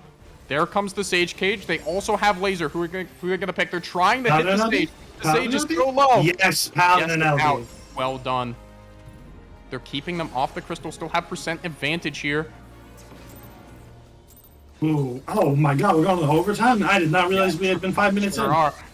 Time flies when you only have 3 fights before the game starts to end. Sage taking a lot of damage, bloated back. They are going to be able to make it out. Okay, let's see. These teams have the lineup. Sanguinus does have LB, right? So they need to try to find a pick with it. Lollipops low. Who are they going to aim for? Lots of people on point. White Mage on point and kind of low. Wait, where's the poly? Is this the kill? Oh, lots of damage. They are going to make it. White Mage laser going to come out in return. Southern Cross going to hit through. Really good Southern Cross. My man. Umbra just caught with too many people on point. They had a couple people, including some healers there. So able to get a lot of value off that button. Reaper does what he can. Can't get the fear off. And Astra's going to go ahead and take the set there. Well done by Big Dynamis Energy. My man. Dab me up, brother. That was an amazing Southern Cross. I mean, there were a couple of instances in that set where he was able to find some big cleave. I'm reminded on the fight towards their 50 where that Southern Cross with the laser kind of hits too. And they cash in again with the folks on the crystal. So Big Dynamis Energy gonna be moving on. Good job, guy. Well played to both teams, of course. I'm sorry. I'm a little biased towards Red Mages. I mean, it's a fun job. It's a bit of a tricky job. I mean, in earlier seasons, it had its heyday, but it's fun to see it still coming around. Yeah, I mean, as I said, I'm a Paladin main, but I use Red Mage to get the top 100, so, Red Mage, special place in my heart, right here. Gotcha, and we're moving right along. I mean, 2 great sets to start us off today, is we're going to go ahead and get ready for our next set, which I believe is going to be Enterprise Resource Planning, a set of words that should not be abbreviated, and a stalwart team in these events. It's Charlian Sharks. Also, what do you mean it shouldn't be abbreviated? It's just ERP. What's wrong with that? I mean, it's just Enterprise Resource Planning. Yeah, it's just Enterprise Resource, whatever you called it. There's nothing wrong with ERP. Yeah, what are you on about? Making it sound like it's a bad thing. Of course it's not. Yeah, see? It was just like chat says, we love ERP here. Oh boy. Smile. It doesn't stand for anything else. As we're going to go ahead and get the PF set up. Here we go with Enterprise Resource Planning. It is Glintia, Reneus, Ledespe, Sedomi, Mimio, Amadeus, Lionheart, Esper Freya, and Eris Valens. Lots of great players there, especially a lot of folks in Primal Pit 2. I was with Seto. He's a very strong player with a killer Sage, and lots of stalwart names in this community. So this is a team ready to rumble and come out and try to find a wins. However, standing in their way is a pretty formidable opponent. Let me see. I got this. Let me handle this. Who we got here? Pull it up for me, please. Thank you. Charlie Sharks. What a name. We got Draco, Damaris, Baka Opai, Well Sheet, Chloe, Saphira, Tachibana Mahiru, and Iryu Yidra. I'm so sorry. I'm so very sorry. I mean, this is exciting to see. I mean, both of these teams are really veteran. Crystalline Sharks has been around for a long time. ERP has also been like around for a good bit. I mean, these are teams that really know what they're doing. Again, it's called the Rookie Rumble, but these teams are not rookies. And there's a lot of veteran players here, as we're going to go ahead and get ready for set number 3 of the day, and our first in round 2, of course, with a 10-player bracket. The previous 2 sets were a round 1 affair. This will be a round 2 affair. Here we go. Ready, checks out. We're getting into Q. Are you ready to go? I'm absolutely ready to go. Also, thank you. Yes, I am trying my best pronouncing. I'm absolutely trying. I should just let James do all the pronouncing. No, you got it. I mean, butchering names is all a part of the job. It comes with the territory. Listen, as long as I'm not offending him, that's the real thing. As long as I'm not offending anybody, look how bad my pronunciation is. I'm not trying to upset anybody. All right. All right, here we go. It's going to be Enterprise Resource playing as the Astra team. Looks like they're going to be running a pretty standard setup, pretty beefy with the Warrior, Reaper, and... I like the portraits, by the way, you guys. Oh, well done. Speaking of portraits, Draco... Draco, you need to back up there, bud. I cannot be having this. That's my personal space there. I mean, as a man named Faraway James, I can't be in support of that, but a great portrait nonetheless. Looks like some similar setups. It looks like Charlie and Sharks are running a bit more traditional or meta, right? They're running the Warrior, they're running the White Mage. Like, they have some very classic win conditions with the Bard and the Dragoon. Obviously, Ninja is a dangerous element to add to that mix. Looks like Astra is going to try to play a little bit beefier, right? They have the 3 melee, they have the really stalwart, like, you know, Warrior Reaper core to have some big health bars. Seto's going to be doing his best to kind of cook, as we saw with that last set, and Valentia is going to be there with the executes and extra burst damage too. So I think both of these comps are pretty strong. I think it's a little bit more incumbent on Astra to play fast, right? They have the laser, they have the poly, right? They're going to want to, I think they're the team that's going to want to push on the gas. And let's see, both of the Warriors kind of sizing each other up, barely standing outside of like Rend and Blow the range. I'm interested to see who both teams pick. This Bard getting very aggressive, running up close to the Crystal, is going to go ahead and pre-guard. Looks like they already onslaughted onto it. There's the guard from the Warrior. They got to rend out. They're going to go for Draco. Draco taking damage. Asper's going to get turned into a Brussels sprout, but is going to live. Well done there. Great kill from ERP to get us kicked off here. Chloe's going to go down shortly after. We'll be able to get the yell. That's a lot of damage. Oh my gosh, the healing's huge. They are going to make it out with that yell. Well done. They're almost going to be able to reset this back to a 5v5. Looks like Esper is going to go ahead and get the potion. They get a little bit of crystal advantage. However, not too much. We're going to get another fight here, probably around their 50. Right. Wow. I was not even. I looked away for 1 second. I was looking at the Warrior, and then they just blew up the Bard. They said no. They Thanos snapped the Bard. Esper and guard. Who's getting rended? Who's getting rended? Uh-oh. There it is. It's going back onto Chloe. There's the fear. Lots of damage. They won't be able to survive twice. They pulled the disappearing act the first time. They whooped the second. Esper is the target again. Purified gets out. Looks like they're going to be hit. That's a lot of damage coming in, but they have great distance. They're not going to be able to quite get to the potion. They're running down the speed lane. Looks like a lot of shurikens are going to be coming out. On the point. Oh my gosh, they make it away. Seto currently guarding on point. Almost certainly going to be the target. Will get screamed. However, that's really far away. Esper goes down to the back line. Did he hit it? I don't think that scream hit it. Oh, no, he did. I'm sorry. I was looking at the wrong side. My apologies. Well, that's okay. Draco goes down. Astra doing a good job here, right? Is keeping advantage, racking up that percent. They're going to get the break. Umbra needs to find another fight. Let's see. What tools do they have to do it? Dragoon's going to be up in a moment. They have Ninja, right? They can look for that Dragoon in the snap. However, it's going to be hard to get there, right? They're going to have to be very careful of this G10 coming up. Oh, wow. Look at this. They're just barely touching the crystal to stop it from resetting. They're saying, no, you peek us, right? We have the Reaper. We can kill whoever we want. Esper in guard on point. Get ready. There's the fear. They're going to go. Oh, my gosh. They go Amadeus. straight out of the fear. They will get Baka, and Amadeus lives. That's massive. How is this Umbra man needs to find living? kill. I Umbra don't needs think to he's find doing much something here. longer. Draco's guarding again. Is it going to be Amadeus? It will. Snap comes out. It's rolling. Who's next? Esper taking a lot of damage. Can they get him under 50? Looks for the Dragoon. There it is. Lots of damage. Oh, the Cheetah's going to get 2. It's massive. Esper eats the laser too. Oh, he's barely hanging on. He needs just 500 more mana. He's going to get away. Oh, Chloe doubles down. Not going to be able to make it happen. Tries to finish it off. Meanwhile, they are getting crystal progress here, which is really big.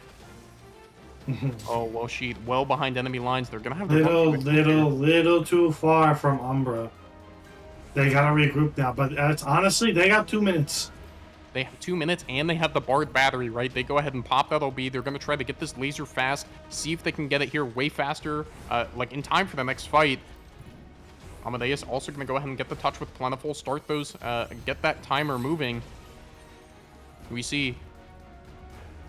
Oh, they're going to go ahead and target Seto. Are they going to be able to get him down? Draco's going to go down first, though. Seto's in guard on speed lane. He's going to make it. The laser's up and ready. There's the fear. They're going to go after White Mage. He's not going to be able to laser. He's going to go down fast. Very well executed from Astra. This is going to be so hard to come back from.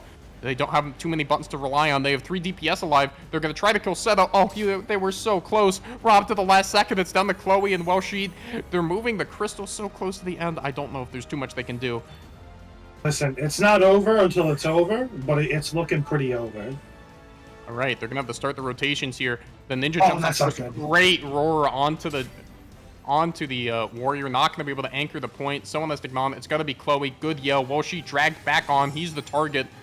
Oh, and he's not living through that. He can't do anything. Oh, this is tricky. It's down to the White Mage on point. The Reaper's gonna jump out, getting harangued by the warrior in the backline. Lots of stuns. Bako Pai is gonna be able to be there for the swap. Oh, not quite. Well, just pulled off point. Pulled him off the point to finish it off. Oh my god. I'm sorry, hang on a second. Did the machinist literally took no damage? That is insane. I don't think I've seen that in a game this closely contested before. That is crazy. Damage taken 0. Oh my gosh. That's incredible. Well done. Dude, he was literally just playing Call of Duty. Oh, I mean, that's just a testament to positioning, right? I mean, obviously shields are going to be a big factor in that. I don't believe that counts for damage taken. I might be wrong. I But, have no idea. I mean, You've done more it than takes that. a lot of, like, that doesn't happen by accident, right? Like, you have to be standing in good spots. You have to really be using your LOS. And, like, it's not like you just never left spawn platform, right? He was contributing damage, right? So that's just a sign of someone who really knows their positioning, where to stand, what the enemy threats are, right? And really able to get that locked down and get what their team needed. So Yo, I hear clockwork though? Oh, is it time? I'm all now. about this. Oh, did I not man. ready up again? Was that me? No, okay. I'm sorry. I mean, Clocktown's such a fun map. It's the most least Mario Party map, right?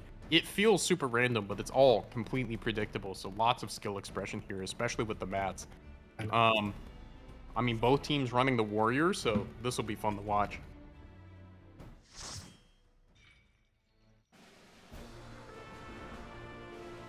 Right. All right. I'm ready for this, dude. I want to see some people get the Tommy twisted.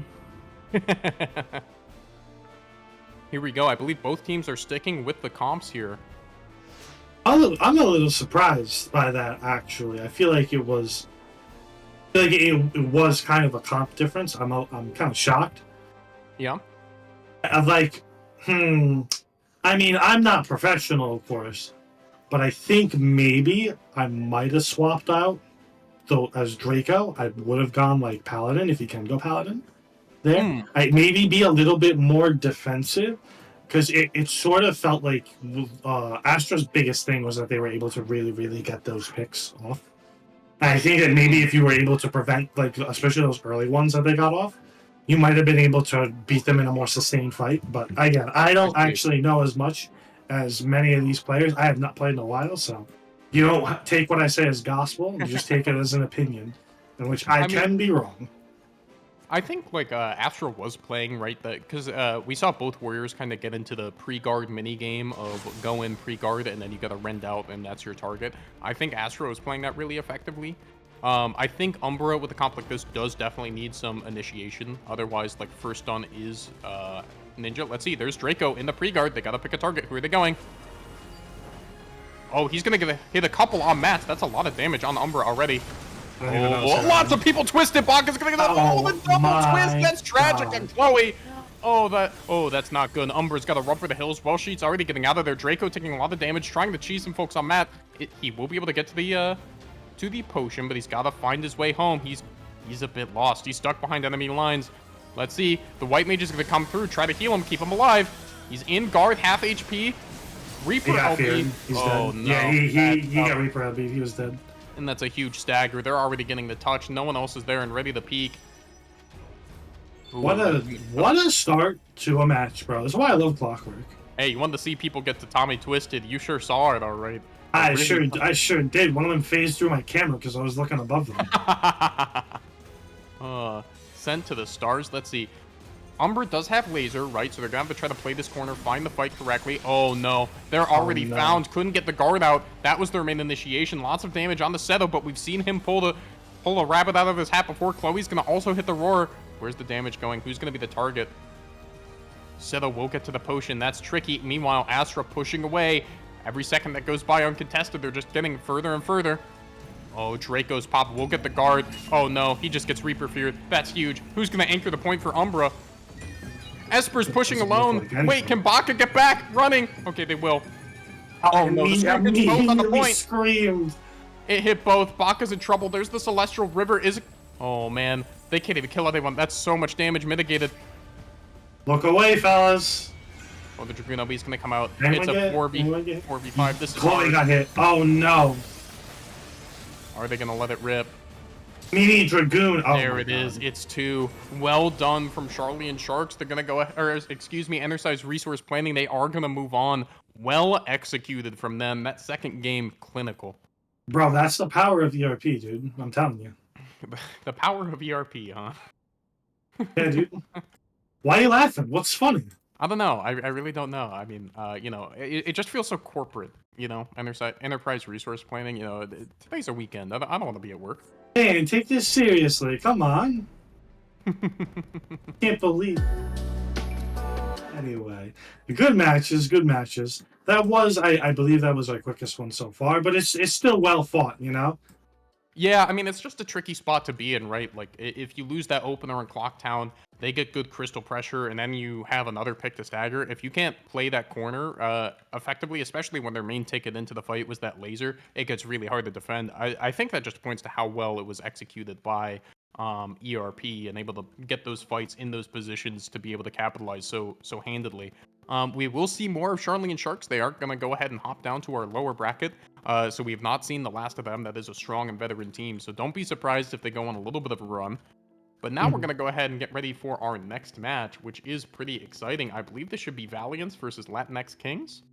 So let's go. I don't think I actually know these teams particularly. Let me take a peek. Because a lot of these guys, because obviously I'm a Crystal player, so a lot of these, I know a lot of you are Primal players. I don't know you all very well. All right, let me try here. I got this. Watch this. Alrighty. Faye Mao, which I know means fat cat. Alice Stuberg, Sir Oswald, Shimori Bunihara, Finara Lyric, and Ari Midi. Yeah, that's a team that really came together in the last Primal Pit. A lot of folks kind of coming back around for this event. It's fun to see them again, trying to make their mark here in Rookie Rumble number 5. But standing in their way is going to go ahead and be the Latinx Kings. 5 folks on that squad. It's Satoru Gojo, Lucio Harundo, Roy Razorwind, Yuki Shiroi, and Foolproof. Foolproof is someone I played with in Primal Pit 2. A very effective player. Definitely some good folks on that team. So we're going to have to see how this goes. Getting into our second round set. 4th set of the day for us. This should be pretty good. Are you ready to go? I'm absolutely ready to go. Well, I'm not actually because I'm not in the party finder, but I'm going to join in a moment. Oh, surely in a moment. As both of these teams are getting set. Gonna be getting kicked off on Palestra. This should be a fun one to watch. Oh, I should say yes to that ready check. That would be really nice. I'm in. Don't worry, Gary. I got you, homie. I know he's hitting me up on Discord right now, like, yo, get in the party finder. I got you. All right, we should be just about ready to go for our fourth set of the day. I mean, the level of play has been really high. I feel like all the way through. So many like great plays, great stuff from everybody. It's really exciting to see. Again, this is called a rookie rumble, but like these are not new players. These Oh are yeah, people no, who know what they're doing. I and am, executing at a yo. high level. As I say, I'm feeling the heat, bro. I'm sweating over here. Bro, I'm playing so well. All right, so it is going to be Valiance on Astra and the Latinx Kings on Umbras. We're going to go ahead and get SETI. Get set for game number 1 on Palystra. Both of the teams making their final preparations now.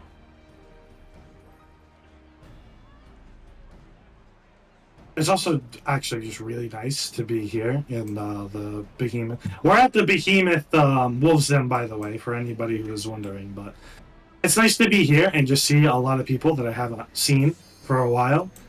Seeing people like Doom Balloon, Leaf, The Loud. People I used to play with, basically. But I haven't, obviously haven't played in a while, so. A full Wolves Den is a happy Wolves Den. We'd be happy to have you if you want to come down. Come hang out with everybody. I mean, there's so many folks in the. Oh, don't worry. When the new expansion drops, you're gonna be hearing from me a lot more. Listen, I've done everything. I'm kind of just taking a break at this point. Gotcha. Not too long of a wait for Dawn Trout either, but don't worry. We'll keep the PvP action coming to you here on PvPrimal, so don't worry about that. There will not be a shortage of PvP content coming your way. As we are waiting for the last of the ready-ups, and we're going to get kicked off here on Palystra. Get ready. Set number 4 of Rookie Rumble 5 coming at you, a second-round winners match. Let me see here. I want to see his portraits. And here is Not sure how I feel about that one, side. but, you know.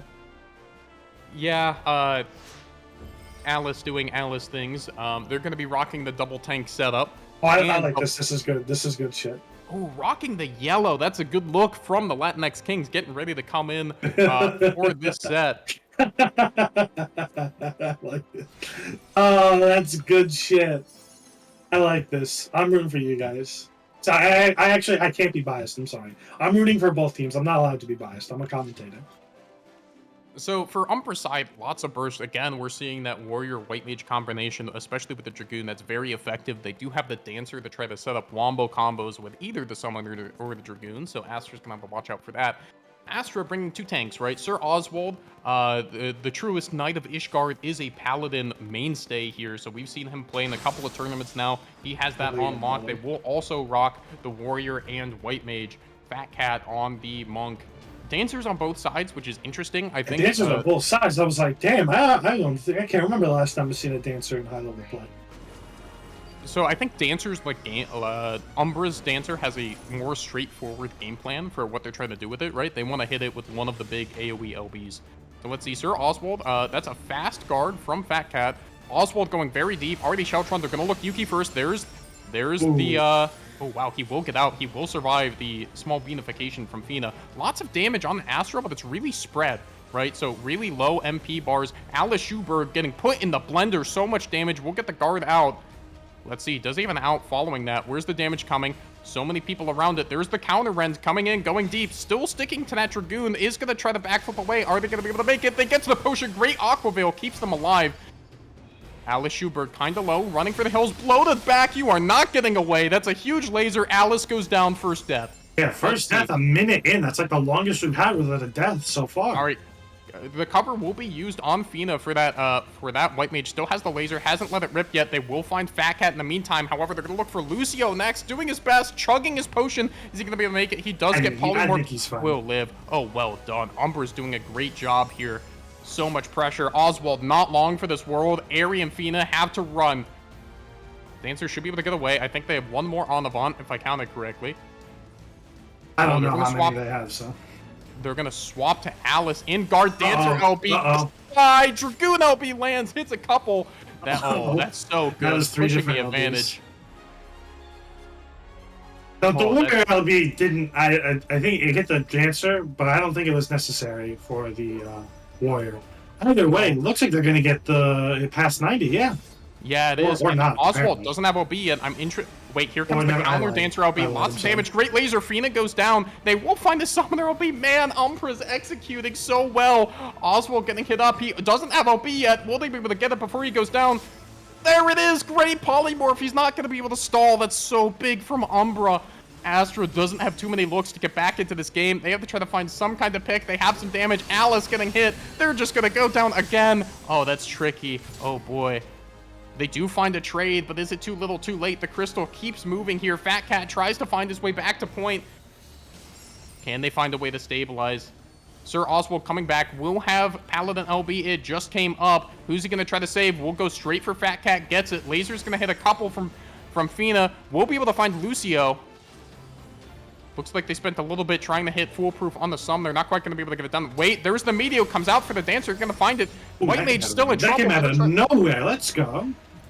Looking for a bit of a re-engage. I mean, Gojo has no MP. He's stunned up. He's going to laser. Not going to be enough. It's still a 3v... It's a 3v4. Umbra can keep looking here if they want to. There's the jump. Here comes the damage. Is it going to be enough? Alice in... Oh, well done. They're going to have to fall back here. A little bit Ooh, textbook gonna in get Astra bowed. right now. They blow on the Dragoon. They're not going to be long for this world. Warrior's going to go ahead and run away. Yuki just going to go ahead and die on point there. Nice, very, very nice stabilization from Astro. Let's see if they can hold it. I mean, Umbra's got 3 LBs to work with, and they've gotten done, so they need to lock it in, bro. They need to be playing picture perfect right now. They really do, because those LBs synergize so well, right? They have Dancer, they have Warrior, they're about to have Summoner, and they already have Dragoon, right? So, like, They're also back at their spawn to kill the Dancer. Hold on, wait, where did the... They all went back to I can spawn see to it. kill the Dancer. Oh, they find the collapse. That's huge. That's, again, they can set up a wombo with the Warrior if they want, but that's a big loss, right? They're going to go ahead and fall off, right? They're going to see if they can fight. They can fight on their 50, right? They did have such a good push. However, Astra taking space. They're going to go ahead and rip it on the White Mage. They're going to find it. That's a great meteor. really Here comes the really Dancer LP from Astra. They're pushing the advantage. This could be so big. Can they find another pick? Where's the damage going? It's on Yuki. He can't LP. That's big. Astra capitalizing huge on this pick. Foolproof's not going to be able to get to the potion. It's massive from Astra. Very well played. The collapse paying dividends. They push the advantage. Oh, man. The Dancer looks like they're in guard. They try the en avant. They get the potion. They are going to live. They're not going to be able to set up any wombo combos here. They're going to get hunted to the ends of the earth, just like last time. There's the stun. There's the damage. Coming in. Rend. Gone. Meanwhile, points stalled. They're going to go for the laser on Fina. It's not going to quite work out. They get the guard. Covers out. Dragoon up in the air from Umbra. Remember, Astra has to be on. This isn't over yet. Umbra's cashed in most of their chips, though. There's the Summoner LB. Lots of damage. They can't quite find a kill yet. Last one is Roy with the LB. Meanwhile, they're hanging out. Soon, Meteor is going to be on the table. Oh, no, Meteor not looking and good for the Laser coming Warrior. It's not. Lucio's going to go down. They're about to get Meteor and Laser. They can kill anybody they want. It's an all-you-can-eat buffet. It's foolproof. Eats the laser. Going to go down. All right, 3 on 5. They have a little space to give. Gojo in trouble. Running for the hills in guard. Dancer LB is going to decide a lot here. Let's see if they can find a place for it. What a really strong comeback from Astra. It's not over yet, but still. No, Yuki is holding the point. Oh, that is unfortunate. Doesn't get the guard before the Bloda. So the percent is ticking up. They try to backflip away. They try to LOS around that block. They're going to get screamed and go down anyway. Meanwhile, they have Laser Dancer. Here comes the dance. There's kind of grouped up. Laser's going to hit a lot. Can they finish a kill? They need to get somebody. The health bar is so low for Astra. Counter Dancer LP. They're going to be able to stabilize. Nobody has LP on Astra. Oh my gosh, there's the counter scream. Someone's gotta die. It looks like Oswald. He's screamed. There's another. Monk goes down. It's a 3v4. Aerie doesn't have too much. Fina drinks the last of their potion. It's a battle on the point. That Warrior chopping away, doing so much damage. Warrior versus Warrior over here. They aim Alice. Alice goes down again. Fina has the laser. Has to be a hero. Gonna go ahead and couple. The Regen's gonna try to help. They need to stabilize. Lucio living through so much damage. It's just Aerie. I don't think it's gonna be enough. It's too much. Umbra found the right engage at the right time. That initial lead too much to overcome. They're gonna take game 1. What a I don't want to curse too much on Gary's stream, but also what a fucking game. Oh, a banger. I mean, the LB usage from both teams was so strategic and aggressive, right? We found both of those teams hunting folks down, pushing their advantage, trying to get as much as they can. But that first push from the Latinx Kings just a little too much to endure for Valiance. So well done there. Like actually just straight up solid gameplay from both teams. Yeah, for sure. I mean, also a good collapse call from Valiance, right? I think a lot of times it's easy to accidentally split your team if there's someone in the back, especially someone mobile. You see it a lot with the Reaper. It was Dancer in this case to like try to collapse on a mobile foe, take them out, and then push to the advantage. Because if you have someone still on Crystal, or you don't all collapse and use your burst correctly, or like you get LOS, for example, because you're coming at them from a weird way, it's easy to miss that kill, and then all of a sudden you can be at a disadvantage. So well executed, they use it to get to the 50, they cash in their LBs well to put Umbra on the back foot. However, Umbra's just able to find the dance and laser, hit so much cleave, and that was just too much to endure. I was really scared for Umbra. I thought that Astra had that comeback going. I straight up thought they were going to take it all the way. But Umbra does not crack under pressure. They kept calm. They were like, all right, we have a win condition, and they played it out, and they won, bro. That was so good. I am watching some fucking amazing LP right now. Again, I'm sorry for cursing your stream, Gary. I don't think he actually cares, but I'm going to apologize anyway. We have the confirmation in chat. Here we go, getting ready for game number 2. Valiant's going to go ahead and decide to play on C9. A bit more open, a bit more steamrolly, right? There's really that one angle, very open, not a lot of spots to LOS. Let's see. I mean, I will say Valiant... Try not to become a sailor, Gary. Don't worry. I'll try my best, buddy. Sorry for interrupting you, by the way. Oh, no worries at all. I mean, I could see this benefiting Valiance, right? They were not afraid at any point to press the advantage. Sir Oswald also goes very deep, likes to cover proactively instead of reactively, which can be very effective. What do you think of this map? Like, who do you think will benefit more? Well, to start, I mean, like, who has more melee is what I'm looking at here. Because, again, this is a map where, like, you don't have a lot... Like, it's kind of deceptive because it's open and wide, so it's like, oh, well, you know, it favors range because it's so wide. But then when you, like, get into melee, then it's like, oh, well, I have nowhere to run because there's just an open field. So I can't get this monk off me. You know? So it's rather deceptive, but I would say I feel that... Well, I was about to say that I felt like Astra had the advantage, but unfortunately...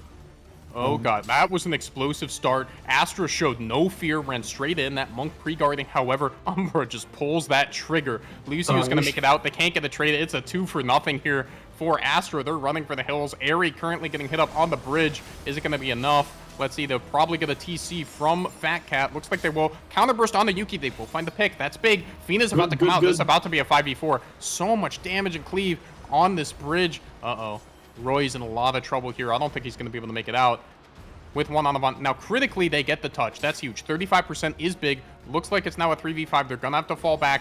It comes down to where? It comes down to how fast and where these people die. Foolproof gets to the point that's very smart. Is going to be the designated non-survivor to die in the crystal. The stall didn't even do anything. He took his hands off his keyboard. Man, he was like, all right, anytime I take a sip of my drink. He knew. Oh, wait. Yuki gets caught. Gets a big stun. Back. No. There. Counter rend. Not going to be able to... Wait, he gets to the potion. He lives. Yuki, what a gamer. Well done. We'll go down otherwise, but he made them burn the laser to do it. Counter laser comes back out and the scream. Oh, that's a lot of damage on the Fat Cat. I don't know if he's going to be able to make it. Currently sitting in guard. Oh, I'm sorry. That's Fina. Beg pardon. Oh, wow. What's critical here is this fight's happening so far away. The crystal is contested, which is huge. It's not on the point anymore, so that's really big for Umbra. Oh, Fina goes down. Wait, here's the white mage. Dancer OB comes out from Astra. Are they going to be able to find Foolproof? They will. They're going to cash that in. Roy Wazerman probably has to hold this OB a little bit for Dragoon. Wait, it's coming out now. He's just going to Screams out as well. There's the Paladin OB. Is it enough? Roy Wazerman going to go ahead and live through it. Oh, man. This is huge. Alice taking a beating. Oh, and we're about to hit some Mario Party. I want to see how many people get knocked up. Oh, Roy is dead there. Roy's dead. Roy's dead. Lots of damage on Oswald. Not going to be enough. They find Yuki fast, though. Oh, man. The rent's coming out so quick. Sir Oswald in deep. Gets rented in return. Are they going to be able to finish it? There's the polymorph. He's Walk out. into the- Ducks under the tornado. Oh, you know, he's Umbra still the tornado! Umbra has so many LBs, but they can't push any buttons. It's a 3-on-5. Satoru Gojo gets hit up. He can't laser. Yuki's not coming back. Foolproof finally lets the LB rip. Alice Schuberg taken low. Are they going to be able to survive? The laser's going to come at through Lucio. Foolproof in trouble, in guard, half HP, has some juicy juice to drink. He's going to go for it. Lots of damage coming in. Stunned up again. There's the Rend. He's gone too. Astra doing a superb job at just making these staggers count, right? Now they come back to collapse on point. Luckily, they were able to get the Warrior there that kind of stalled progress a bit, but he really has nowhere to go. Alice Schuberg in guard in the back line, but here comes the team. He's going to be supported. They're not going to be able to find the pick. Oh, wow, he rends to the potion. That means the Wormwind isn't going to do anything. Laser is going to hit him. There's the Polymorph. They do get the pick. Wait, they can stall the point again. Now. Dragoon, up in the air, What a too. Vina takes it. Didn't see it. Couldn't get the guard on the Dancer either. Oh, there's the cover. Dancer currently dancing. Let's see. That's so much damage. They're looking right. Razorwind. Everybody's off the point. They're going to get the touch. Wait. Airy. So low. Oh, Fina. They can't finish the potion. Oswald wasn't able to secure it. He walked away from his white mage. Didn't let the white mage finish. Oh, no. Oh, Sir Oswald rended up. Can he get to the potion? No. Fat Cat running for the hills. He will get away. I think there was a little miscommunication there. I don't think Oswald knew that the white mage didn't finish his potion. I didn't see the exact situation, but it does look like Oswald either jumped in or got pulled away. Let's see. I mean, this is big. Umbra's going to get the main thing is the position, right? So Astra has to peek around this corner now instead. Foolproof sticking around a bit is going to eat the first stun.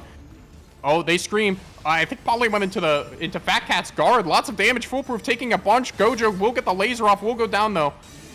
There's the dance. Not too much damage. Oswald still holding Paladin LB. That Dancer LB came and went, and no one's health bar really moved. Roy Razorwind now in a tricky spot here. Will guard. Probably has one more on Avant. The cover was proactive. Sir Oswald still has LB. It's huge if he gets the LB on the opponent's side of the map. Lucio in trouble. Oh, he's going to go for the counter engage. Trying to get to the other potion. He will survive. Oh my gosh, this hangs on a knife's edge for Umbra. Overtime coming. Remember, they broke, right? So keep that in mind for the overtime situation. However, they have two great tools, right? They have Medio and they have Paladin LB. They can get a fast kill and then they can say, you're not killing one of us. It can be really big. Here they come. They can't have position. Oh, Foolproof loaded. He's going to be the target. Good pre-guard. They need to find something here. They have two giant AoEs. There's the Paladin LB coming out. They're aiming Fina. Is it going to be enough? 520 HP. Finally goes down. They trade for Roy Razorwind. This isn't too bad. They still have Medio. Who's it going to go on? That's the big question. No, take... Oh, big Dancer LB. Oh, gosh. A couple people stalled. Whoa, this is on a nice edge. Dragoon up in the air. Doesn't... A couple people kind of walk into it. Oswald takes a good bit of damage. I don't think he's going to be able to live. Wait. Oh, this is so close. Oswald hanging on by a thread, getting chopped in half by a you are not going anywhere, bud. He said, not today, tough guy. Oh, there's the second screen. Oh, man. This is big. Fat Cat's also going to go down. Oh, Fat Cat got the kill sorry, on Alice, the Warrior. pardon. Yeah. Wait, can Alice make it? Alice is going to make it. Fina stalls. They don't necessarily have to be on. Wait, laser. Oh, wait, Gocho's gonna go down. Surely. Wait, he makes it out of the Brussels sproudification. Alice back in. Didn't follow up Alice on with it. nothing. Through guard. Roy, big damage. Fina in trouble. Who do they go for? It's Fina. Can they live? Oh, covered. No, not like this. He saved the monk. Oh my god. No LBs up for anything. This is just pure gameplay right now. Oswald gets crushed by the Wormwind again. Astra does not have to be on right now, but they might as well if they lose the... Wait, there's the Medio. Who's it on? They go for Foolproof? I think Astra still needs to push it past 50. Yeah, they do. Mm-hmm. Oh, this is going to be tricky. That's really tricky. It's already fully broken, isn't it? Yes. Yeah, it's fully broken. And now they cannot let it do anything. They cannot let it even... Alice starts. Oh no. Stunned up, cold. Not able to do it. Your Oswald can't make it. He barely does. He's in guard. Wait, Fina needs to get there. Fina is there. They got a guard. Oh my gosh, they're both so low. They both took so much cleave. Fina, not long for the world. Sir Oswald doing what he can. Airy Midi is there. Oswald needs to find an escape hatch soon. Oh, Dancer off the point. Man, Oswald, what a knight. Truly a noble knight. Stays in the point as long as he can, but they will get moved off, and that's going to be game number 2 to the Latinx Kings. They are going to win the set 2-0. Shout out to the Fat Cat being on the point again because Square Enix is an indie company.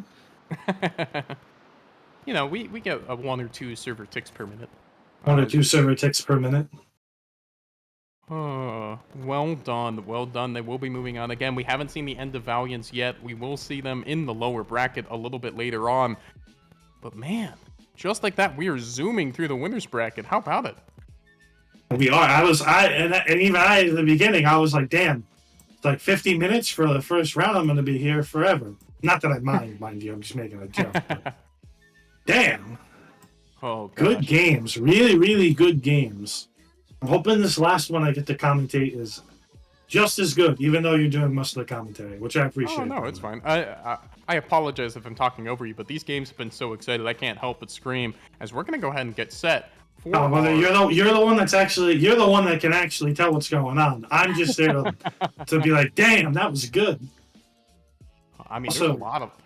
Audrey, where'd you go? I need the party finder.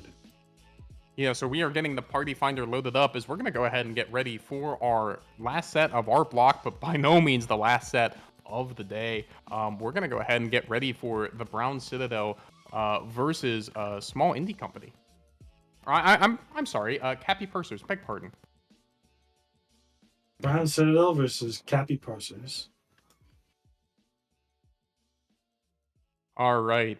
Starting us off for the Brown Citadel, it is the knight in shining tinfoil, Atreus Auditore, Mr. Microwave himself, followed by Merlin Emrys, the one Merlin to rule them all, the one Merlin to bind them. Then we have everyone's favorite monk of, if they are the Brown Citadel, then he is the head monk of the Brown Monastery. It is Bicycle Salesman, Bricey, Iceland, and Maelstrom Reverie rounding out this team. I mean, this is a group of friends that goes way back, commonly known as the Stooges. This is a set of players that, they just love hanging out together. They have so much fun. And, the 6 of them just inseparable, and also Raven comes sometimes. Damn, how am I supposed to compete with that introduction, my guy? What am I supposed to do to compete with that introduction? You just hyped them up to high hell. All right, I got this. Let me see here, though. All right, we got Alan Silbit, Calamus Silverin. We got my boy Schmuckles Fuzzy Face, Tamari Hadouken, Ayuna Quinn, and Stray Wolf. High hopes for these guys. I can't do as good as I can't do as good as my boy James here. Dude. Oh, no, that's okay. I mean, I've played a bunch with the Brown Citadel. Our team scrim all the time. So I will not be biased in my commentary, but I will be biased in my introduction. I mean, again, a bunch of veteran players. These teams are both very skilled. This should be a good one. As we're going to go ahead and get ready to load into Palystra of our 5th set of the day. Here we go.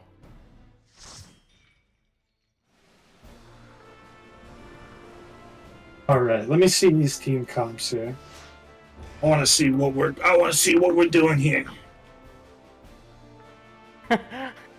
Astra looking somewhat disappointed, but very dapper in the suits. That's the usual getup, man. That's what they were wearing last time. All right, I need some personal space here, bud. I mean, Raven has his phone in portrait mode right now as he takes that portrait for himself. That's why it's called that. As we're going to get ready to go, it looks like the Brown Citadel is rolling out double healer setup also with that Paladin. It's going to be tough to secure those kills, but they do have Merlin on the Bard with a bit of security there, has the Silence to pair with Polymorphs. They can have a longer kill window with Bricey on the Monk. On the other side, a little more traditional, right? They do have a Paladin, right, and that Monk can also be a bigger body in the front. White Mage obviously gets tons of play right now just for how good all of its, its 2 buttons are, and that doesn't even include Aquaveil, which is an incredible button. But with that, Dragoon, I mean, it's a classic pairing, right? Like, Ifrit, Polymorph, and Wormwind, someone's dead, right? Here we go. I'm very interested to see who Astra chooses to take out, because if you let a couple members of Umbra cook for too long, it can really, help delay damage, right? the Paladin's always scary. Waiting for that cover can really just reject like a block in basketball. Someone's opening burst. If you leave an Astro alone too long, they can deny a couple bursts, especially as there's fewer members on each team. Such a slow game so far. These two teams really respect each other. You can tell. Very careful. Let's see. Couple guards already out. Looks like they're gonna go right by it. Lots of damage coming out. The Monk is bursted first. They trade Monk for Raven. Let's see. Both teams rolling. Let's see who the second target is. Stray Wolf looks like it's going to be it. We'll get in the guard. However, Enlightenment is back. That's a really tough position. They are going to go for the dash to get out of there. However, it's right into the waiting arms of Atreus, who's going to stun him up. There comes the Sheltron. Tankier than they seem. Bricey, ooh, eats the laser. Going to go down. Two great trades. Brown Citadel keeps crystal pressure. However, it's a 3-on-3. 4-on-4, that was as the people who died first rejoin the fight. Elam takes a lot of damage. Great stun. We'll get the guard off with a pretty healthy HP bar. Microwave forced to Purify to get out of there down the speed lane is going to be okay. Elam still in trouble. No Purify. Eats the stun. Great chain from Atreus is going to be able to pick that up. And they're going to swap back on the Merlin. These teams are trading. These teams are so evenly matched, dude. Holy shit. We are 3 kills deep in the trade. Atreus forced to guard, has Sheltron. Not in too much danger. The Confetti is going to come out. They're going to go Meteor straight onto the Monk. They pull the trigger first. It's that Monk v Monk action. Meanwhile, they're going to live. They have their own Meteor. They can pull the trigger if they want. Oh, let's see. Stray Wolf hit up. Has the cover. Wasn't guard. Hunted down by the other Monk. Here comes the Celestial River. They're going to live. So many buttons for Astra. They haven't pressed yet. There's the Meteor. Can they find it? They found the Paladin after he covered. That was so smart. Right before LB, they found the one window they could. Meanwhile, Monk, lots of damage, in kind of deep. Oh, what a great heal. They're going to be just fine. It's a 4-on-4. Looks like Microwave is next. Eats a lot of damage in guard, on speed lane. No more Juicy Juice, but he's going to be okay. Meanwhile, the counter engage back onto the Monk. Lots of damage, running back as fast as he can. Bricey following it. It's going to be okay. Umbra doing a great job through all of this of controlling the crystal. Bricey in trouble. Is he going to get an exit route? He will. Wait, they re-engage. Laser hits 3. That's so much damage. So many people dead. A triple kill almost off rip. Raven with a great laser. Tamari, certainly not long for this world. They will find Bricey in return, but it might just be too much damage. Looks like the Summoner's going to make it out as the Bard starts to sing. Going to get those LBs cooking again, and Atreus still has Paladin LB. Stray Wolf doesn't have it yet. They can make this fight so long if they want to. They're going to have to give it up, and what's devastating is Atreus still has his LB. They can force them to fight on their side of the map for so long. He is just going to run away. We'll take the Ifrit. Has the potion if he wants it. We'll eventually grab it. How is Astra going to find this fight? They don't have Laser or Paladin just yet. They're about to come up. Same with Summoner. There's so much damage on the table. Here they go. Looks like it's Microwave. He's going to go down first. That's a lot. Laser's going to hit a couple there very well. Atreus does get the LB up. They got a trade. Stray Wolf still hasn't been able to pop it. So well done from Atreus to keep the entire team alive. Elam's also going to go down. Oh, goodness. The Brown Citadel doing well. Atreus stunned up a bit. Looks like that's where the damage is going. It's not going to be enough. Now, looking for Umbra, they have Astra. They have a couple outs. There's the Meteor. Where's it going? Can they get Raven? They do. They convert. It's a 2-on-4, though. But at what cost? The Confetti is going to go out onto the White Mage, but the Summoner's stuck. Nowhere to go. Oh, that's a tough place to be. Umbra is still just slowly pushing the point, dude. Bricey's not going to be able to finish this. Wait, hold on. Oh, no. Okay, they get the Summoner, right? But however, it's down to a 3-on-3. Raven still has to run back. They have a window here if they can seize it. Where's the damage going? Who do they want? They need to find a burst target. It's going to be Atreus. He starts to take damage. He doesn't have MP. I think he's sacrificing himself. There's the Wormwind. Yeah, no, Atreus is just sacrificing himself. Everybody has ran back. Very smart play by him, Bart. That's right. So they have like a pretty good advantage. Merlin's going to get Bard LB. He's going to pop it, make sure everyone else can get theirs. Monk is about to get their LB, right? Like they have Laser too if they want it. Looks like Merlin's going to save it, which is smart. Oh, wait. Also, 30 seconds left. So again, the ball really is an Astra's court to make a play. And it's so tough to push through Laser and Meteor, right? Like, I mean, Brown Citadel just has a delete button. Merlin goes in for the early guard. There, yep, there it is, right? Just delete it. Monk off the board, couldn't even LB. Nothing you can really do in that situation. They're going to go Polymorph onto the Paladin next. All right. I mean, Astra has no, like, they have to get on. They have no one to save them. They have no extra health bars. Dragoon's going to go up in the air, but it's just going to be holding Crystal. It's not going to do too much damage. They want Brown Citadel can pick anybody. Who do they want that? Oh, you can eat buffet. Monk's gonna go ahead and get the guard. Elam stunned up. It's gonna be him. He backflipped away. Doesn't have too much health. He's gonna get hunted down by the Monk. Should be able to convert that. Atreus just LB's on point. Tamari just standing there alone. Impressively, the monk is able to live. They do. Oh, never Yeah, mind. you jinxed that, my friend. Oh, that's especially tough, right? Because in these situations for Astra, you have to build a game plan of how do we stall and get back into the game, right? Meteor is such a good button for that. You can turn the table so quickly, but instead they drop the laser. It doesn't do too much. He melted, bro. He sure did. There's the laser. There's the river. So much extra damage and so much mitt. How do you find your way back in? Column is in guard on point. This is just so tricky. Elam's going to go ahead and swap. Here they come, collapsing back down onto the point. They're going to go, oh, Meteor. Nah, dude, it's so rough right now. That monk has not been able to find that extra Meteor. Brycey's been able to get so much tempo using his where the others had to be held. It's a 2v5. This is looking dire. They're not even going to let him on the point. Well executed from Brown Citadel, getting it done. I mean, just really seized the game early, I think. They get one reset, but able to use their LB pressure just very well to force them into some uncomfortable spots. Now, I will say, like, on the bright side for Cappy Parsers, they traded very effectively in the opening game.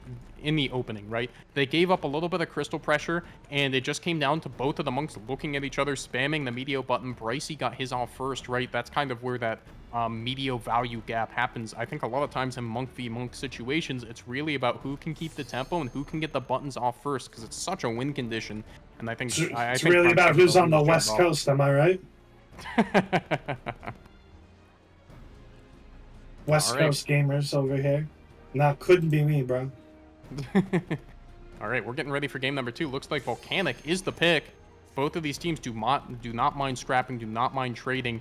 We'll see how this goes for them.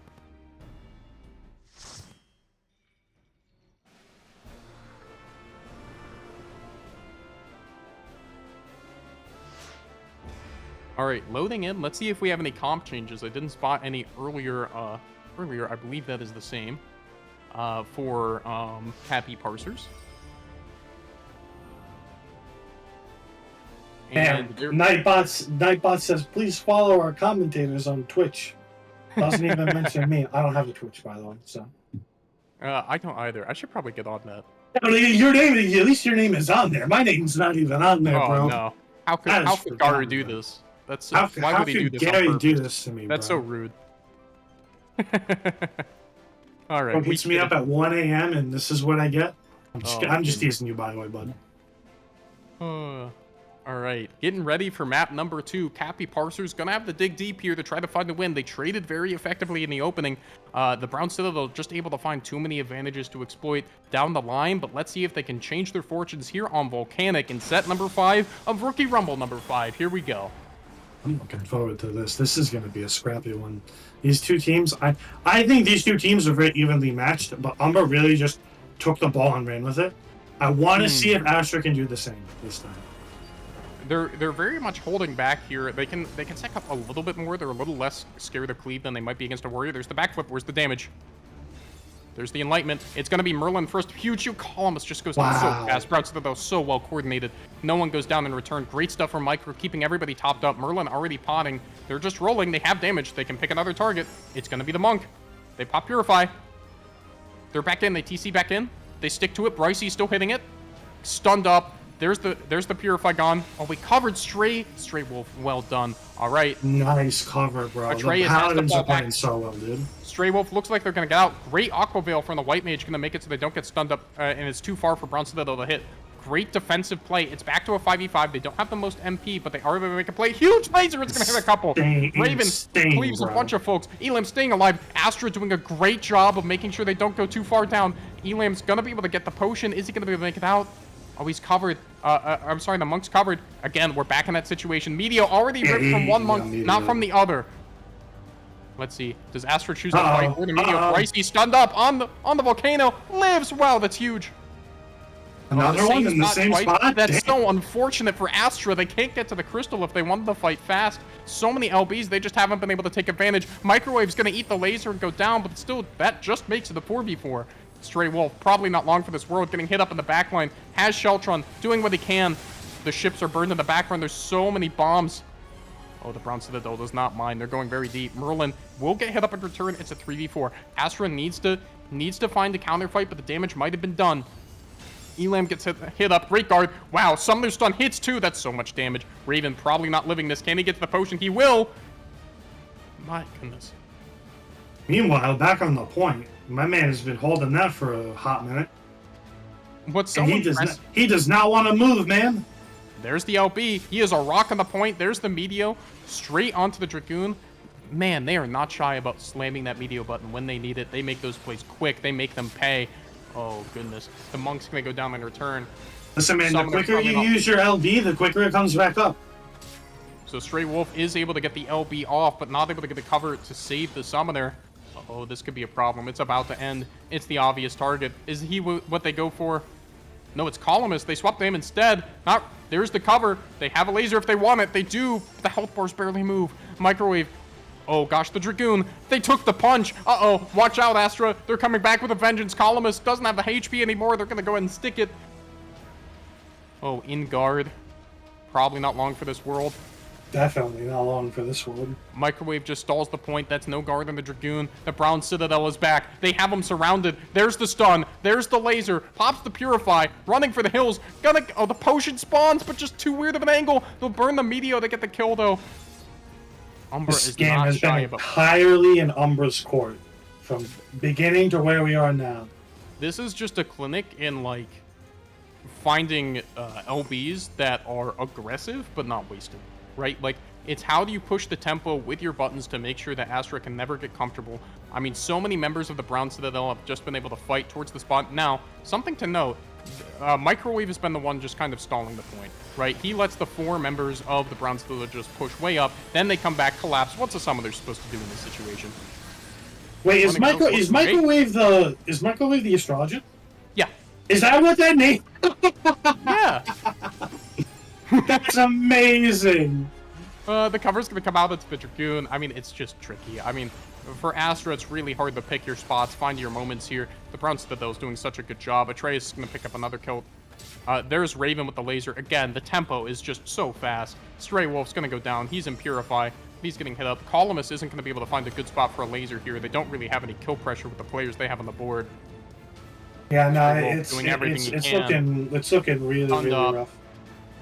Oh, wow, they just sniped Columnist just like that. Stray Wolf, he's stunned in the volcano. That's unfortunate. Tamari, guards on point, tries to stall, stunned, bombed. Wait, can they get the potion and get out? No, just barely. They can't quite make it.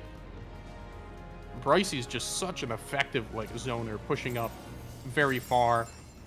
Oh, goodness, how's the Monk even supposed to get to the point? The Polymorph doesn't hit, but that's the least of their worries.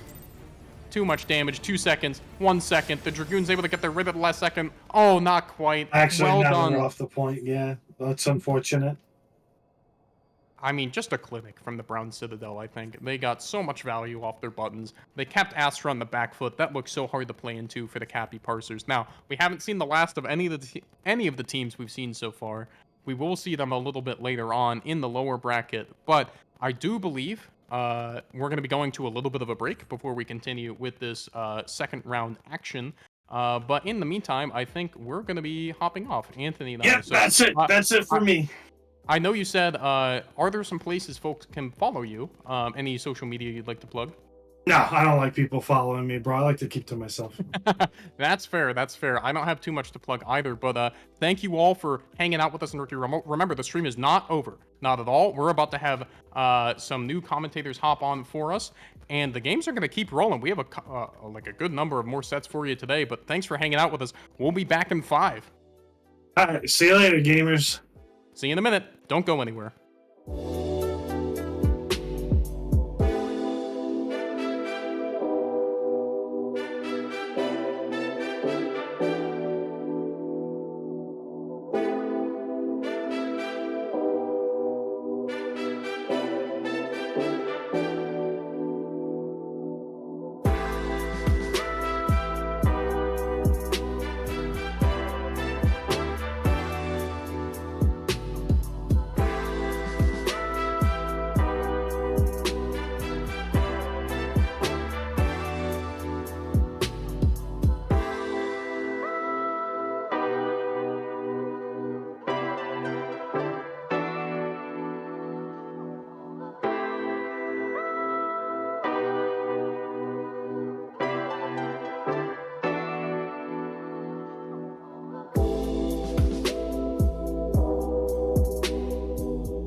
All right.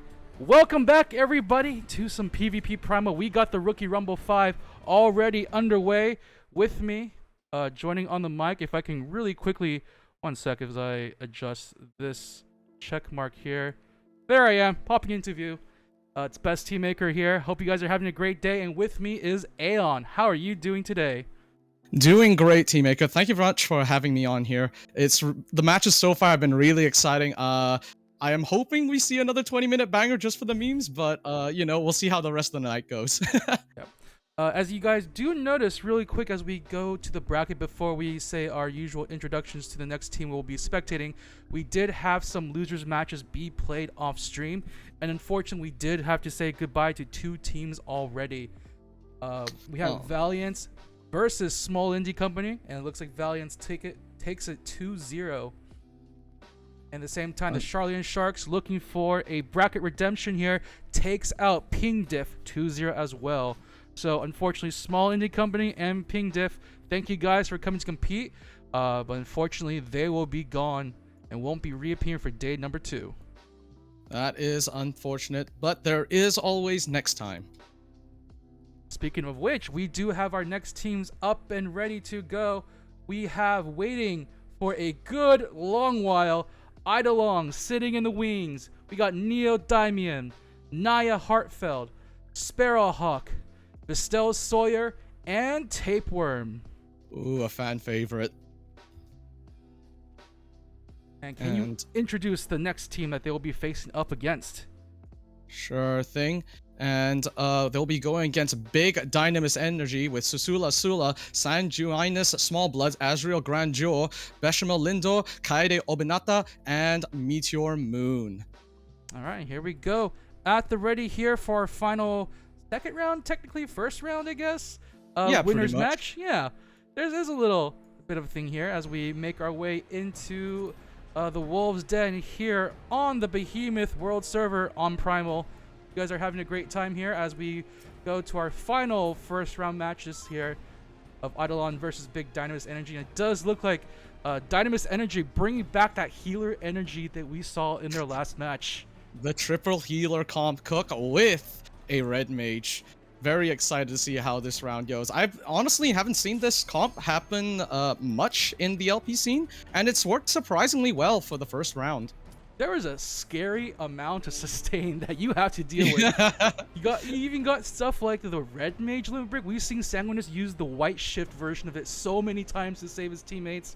We've got a lot of self-healing coming out from the warrior as well. This is going to be kind of insane. But Eidolon, they're no strangers to Rookie Rumble here. They're actually the runner-up of the last Rookie Rumble, and they're looking to get their ticket in first place and be kicked out of the tournament forever. The best prize, apparently. Yeah, you win, you never come back. But you will be sitting with a healthy 25 million gil at the very least. And with that, we have our teams at the ready. Portraits looking just fine from both sides as we look upon everyone's favorite map, the Palestra. AKA, as Gidson would call it, the Pokemon Stadium. And we do see gimmicks. Yep, no gimmicks at all. Nothing really weird here. Just some speed lanes and a big old open middle of the map here. As we do see on the side of Eidolon, they were running a pretty standard composition that we've seen today. Yep. You know, triple DPS with the healer and the warrior ward, especially being the key focus tank of the day.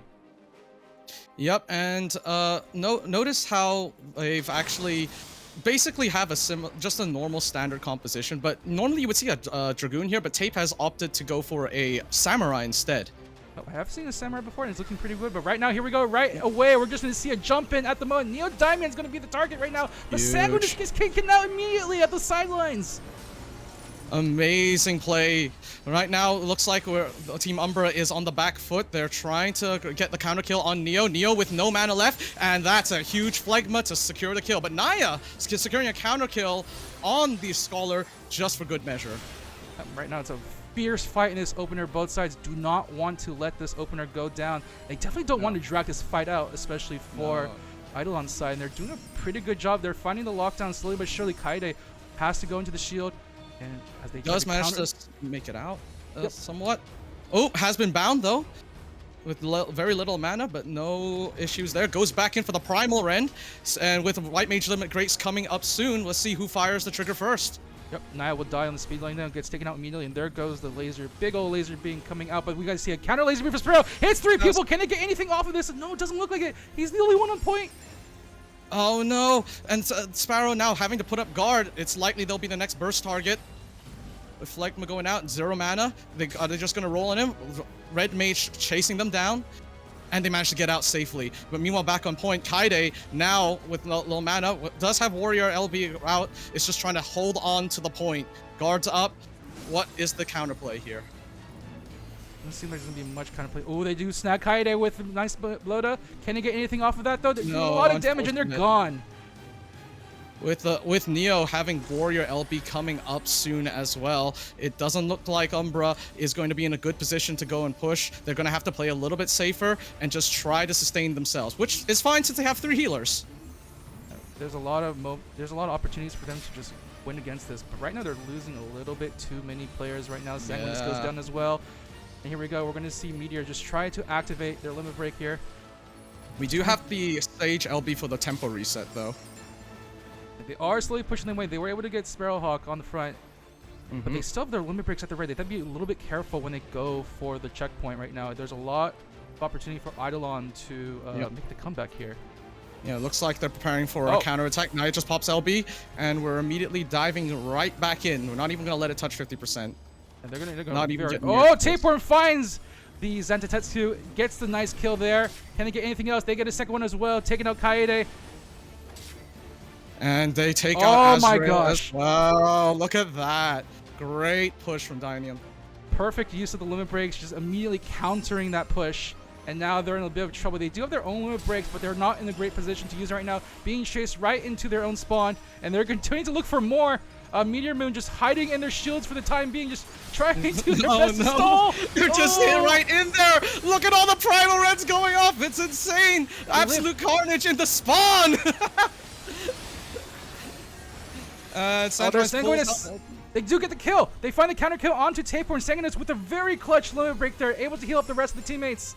But meanwhile, Naya's just wise manning into the point. Oh my gosh, the point is still being pushed right now. Sanguinus does catch them there at the very least. Okay, we're slowly now just trying to regroup, trying to like stabilize again. Sanguinus in massive danger, gets taken out by a Fuma Shuriken. How unfortunate. And that will be Umbra getting that push back, you know, trying to restabilize and get that momentum back. Yeah, they're going to play this a little bit safer, it looks like. They have a huge lead for themselves right now, and Eidolon can just stand back a little bit, wait for the counter initiation here. Tapeworm already going up onto Kaede, trying to see if they can get the stun going. Anything else off of that? Not quite yet. Too much follow-up. Do see the sprint. There he goes. Right now, can they get anything here? Meteor Moon already putting down their limit break, just trying to protect the checkpoint, it looks like, defensively. And they're just going to run away from that. That is That's fine. You really don't want to fight into. You don't really want to fight into the Sage LB, so it was a right move for them. They still have a White Mage LB ready if they need that quick kill, so probably not too bad. I see a ninja with the limit break. There he goes, pops the limit break. Can he get any kills off of that? Vestel going off with the Seitan Tenchu. Can he find anything with it? Doesn't quite look it. There's only one kill for the time being. Can't quite connect the next one. So safe for the time being a little bit. I know it's a 1-for-1. You know, it was a pretty dangerous situation, so I guess it went pretty well for Big Dynamis Energy, all things considered. Oh, big damage onto Azuria. Azuria's going to be taken down with the limit break from Sparrowhawk. Trying to see if they can find anything else off of that. Kaede stuck in the bubble. Can they get out of it? Oh, stunned up. They're gone. Oh no, and now we have a 3v5 situation. Make that a 2v5 situation for Big Dynamis Energy. And with the roar, Sanguinus will be going down. And now all that's left is one singular Scholar just to hold the point. But it's not going to be enough, and that will be it for game one. Eidolon is feeling the pain of not having won the last Rookie Rumble, and they are coming back with a vengeance here. Right now, as we see, they are going to be taking game number 1. Really tight gameplay from Eidolon there, honestly. They just basically hit the right targets. They understood the game plan of Big Dynamis Energy and basically sought to dismantle it at every single corner. Well done to them. Yeah, it just seemed like they just no burst opportunity for Big Dynamis Energy to really find any great kills after the first initial jump there in the middle, and it just felt like every single time that Big Dynamis Energy was about to do something, you see Eidolon just back off and wait for the perfect counter initiations. Exactly. They just knew to pick their battles and not play into the game plan, basically. I was just watching the chat. Neodymium. Uh-oh. I think if I remember correctly, he's not the biggest fan of this map. But this is Red Sands is a great map for Big Dynamis Energy's comp. That is so much healing. If we ever see a heat wave, that's know the I think it's the Parhelion, I believe the limit break is called. I could be very wrong. I've been wrong before about the names of moves, but that just negates the dot ticking from the heat. So yeah. A lot of opportunity they're really playing to their alive. Yeah, they're really playing to their comp strengths here, and like it makes sense, right? Now the question is, however, will they get the win condition of making sure that they secure that early lead? Because once it gets into overtime, it's going to be really difficult to get back into that point. I think there's like a lot of note about Eidolon's composition as well. They have a lot of CC. Yeah, and, exactly. You have your white mage to help with the Aqua Veil to just maybe stave off a little bit of that pressure, but that's a five-member team with 5 different CCs they can use. A lot of them are stuns. I suppose the Scholar LB could also help in that regard as well, with that a little bit of CC immunity when it pops, but you know, the caveat is you do have to survive long enough to get to that point. So it's all about, for Big Dynamis Energy, establishing their dominance early game. So this first engagement is going to be really important. It does also feel like Big Dynamis Energy is a team that likes to group up, especially when they want to take advantage of the Scholar and the Sage abilities as well. So there's a lot of scary opportunities for Neodymium to just land the biggest of Primal Rens. The fattest multi-stun. So we'll see how that works out. Hopefully Neo is on point and with those reactions, because it can get a little difficult, especially with the strange geography of this map. It's like half a C9 a little bit. Yeah. In the middle, you know, you got your fun little gimmicks here with the Oasis and the Sand Trap. A little more open of a map after you get through the middle part. So a lot of fun opportunities for both sides to really take advantage here. But in the crowded quarter, we do see it's going to be Eidolon going to be first one. Go. Tapeworm immediately trying to find a target. Gets silenced up. Can they find any follow-up after this? No, they want to get the kill onto Vestel. Vestel in a lot of danger. Have to be a little bit careful with that initiation. Yep, no fear on Eidolon's side. They understand that you just gotta go and push them and press them so they can't press their buttons. Oh, they're finding a target. Tapeworm has to shield up. Can they get the follow-up? No, just back up just enough. They're gonna find the stun on Oh no! Okay, the stun is there. Oh, that's the real risk of Red Mage. If you go in, everyone is looking and just waiting for you to just overextend a little bit, but does still manage to get out. Very well played by Sanjuinus. This is really scary because they were focusing all in on the Red Mage, but they couldn't find the kill. So much is staying on that Red Mage, and now they're going to counter kill. Neodymium taken out, and immediately shields up. And we have Heat Wave coming soon in 9 seconds as well. With early Heat Wave? Are you kidding me? Yeah, it's not. That's how the dice roll be, and that's what I was talking about. Big Dynamis Energy getting that early momentum. This is definitely their map. They are grabbing the Oasis buff on the enemy side. And we have Scholar Limit Break coming soon as well, so they're gonna be fully planted on that point. All the limit breaks coming up. The only one they had to use was Azuriel's earlier, I believe, but man, that was... How do you engage into this one? Gotta be careful. Tapeworm once again trying to get on them with the stun. Trying to see if they can find anything, but they're so low health. They already have health. Did they get the roar on top of them? Oh no! They don't get the kill. Azuriel's alive.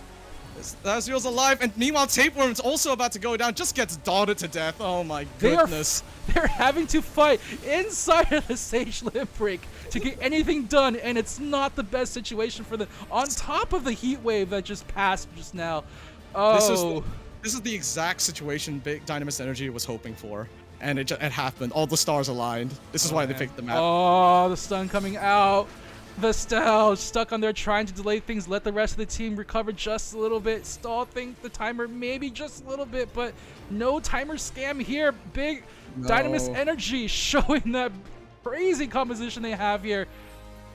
It's insane. The only chance right now is for maybe Tapeworm to land a banger LB and maybe sort of reduce some of that oncoming pressure right now. He is eating so much damage. The biolysis, all these dots, he is having to run.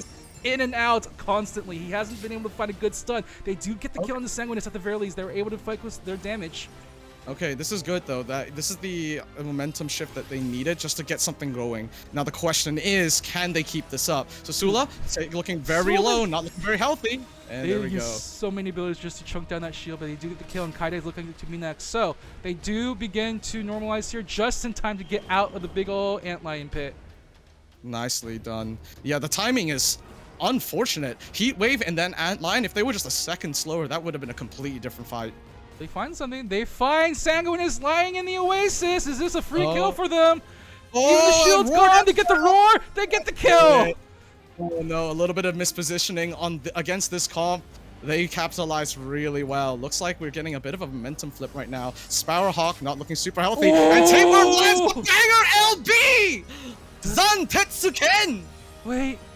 Does dots work on Cheetan? Does Cheetan work off of dots? No, it might have been a spread. No, I don't think so. Maybe just an AoE. Something just AoE an AoE, enough. yeah. I think maybe it was like a mummify. Completely. The tables have turned here. Oh my goodness, and they are just outside, just at the cusp of the point. It is not looking good. With the Sage LB does come out, it's a little bit off point, but so they could still contest. But yeah, ooh. They're trying to find the kills, but the kills aren't there this time. Sanguinus is killed, and now they're just trying to run away. Tapeworm very low right now. Can they get? Okay, they do use the roar, the scream to get him down at the very least off his shield. So that's something. Okay, and you know, it could be worse for Eidolon right now. They've only lost one, 3 seconds left on the respawn timer. They just should not get caught out, as they are now getting incredibly pushed upon right now. Kaide, however, being punished for that, is getting bloated back into guard. And there roared out. They roar. really want this kill. Anything off of that? Limit break. They do get the kill, but still worms their way in there, and now getting ready to use limit break.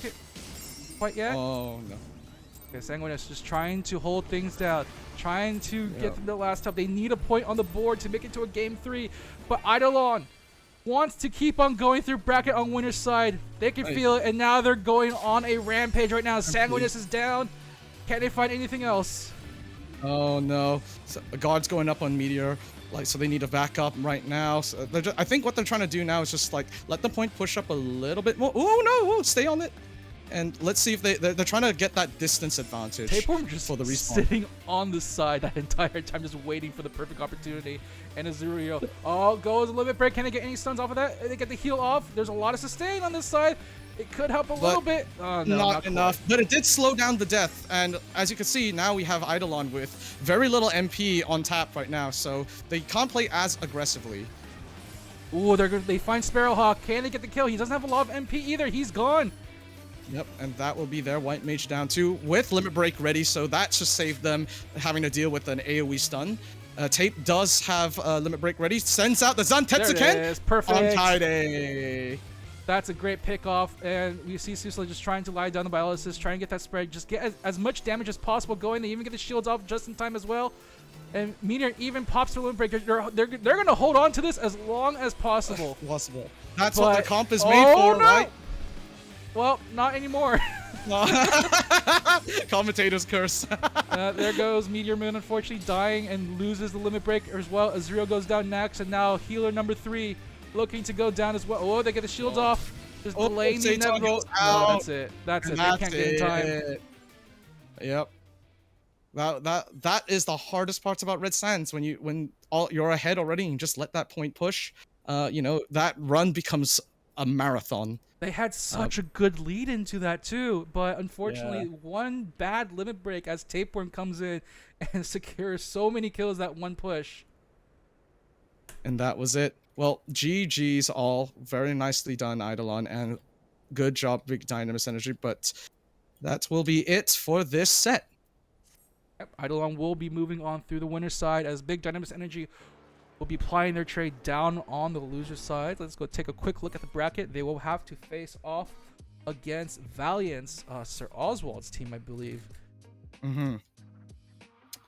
Ooh, very exciting stuff. I mean, Valiant was actually doing pretty well in the earlier sets, and so I think they're a very strong team to go against. Their coordination was really good. A lot of the times their comebacks were also seemingly from like impossible odds, and they managed to keep their cool and a push. It's just unfortunate that the situation sort of led to what it is now, but I wouldn't count them out yet. But Big Dynamis Energy does have, excuse me, yeah, Big Dynamis Energy does have an uphill battle to fight against them. They're certainly not going to roll over.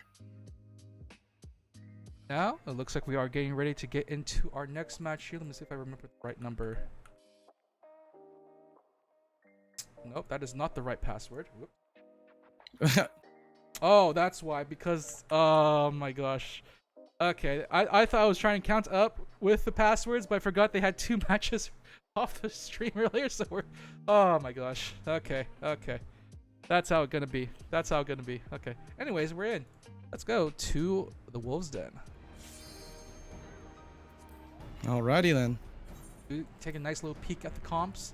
It seems like today is a pretty standard day composition-wise. People are selling into something that works. I mean, we've seen like the White Mage, especially the Warrior and Paladin combo for sure. Yes, for sure. It's really strong, especially with Dragoon, just because of that guard break. It negates the long sort of like delay that you really have between sending up the Dragoon ult, and you know, it's just a really great combo as well with White Mage as well if you need to have that, because you know it's very flexible with its synchronization. If there is a team that can like break through this, though, I think it's the Charlotte Sharks. They've, you know, if you've been watching Rookie Rumble, you see this team many times. Always usually like in the top 3, top 5 spots of these tournaments, and they again, like Eidolon, are looking for a win here to finally be done with the Rookie Rumble. All right, here we go. All right. Both sides at the ready. I really love the coordination that we see with Cappy Parsers. We saw that in the last couple times. Nice, really nice lavender outfits they got there. And composition-wise, very similar, I want to say. I do think there's a lot of scary burst potential coming out of Capybara. The Cappy Parsers, of course. The Capybara. I mean, look, But, they knew what they were saying. They knew Yeah, what of they were going to course. call themselves. For sure. Yeah, no, I agree. There's a lot of like scary burst potential coming out. With still like, you know, Stray Wolf being really on point with those covers and you know, that sort of protection on the team. Looks like Charlotte Sharks is going to play this a little bit more aggressively, and Pars is going to be a bit more passive, just waiting for the Crystal to push up just a little bit more. So they're probably trying to get them in this little hallway right next to speed lane. Oh no, they're going in! Yeah, they want to try to get. They want to find a pick. Oh, the counter pick! Oh, there it is. Elam gets taken down. Not able to counter shield in time. Nice. Coming out when they least expected it, and they're gonna try to get a follow up on Calamus. This is a team that knows how to play together very well. That was a great bit of coordination there, though. Stray just putting out the cover. Oh my God. Ooh, cheeky! They tried to pull him out of the cover. Okay, that was a little too And much. just punished for it. he was like 1v4 in the entire team. It was cute. It was cute.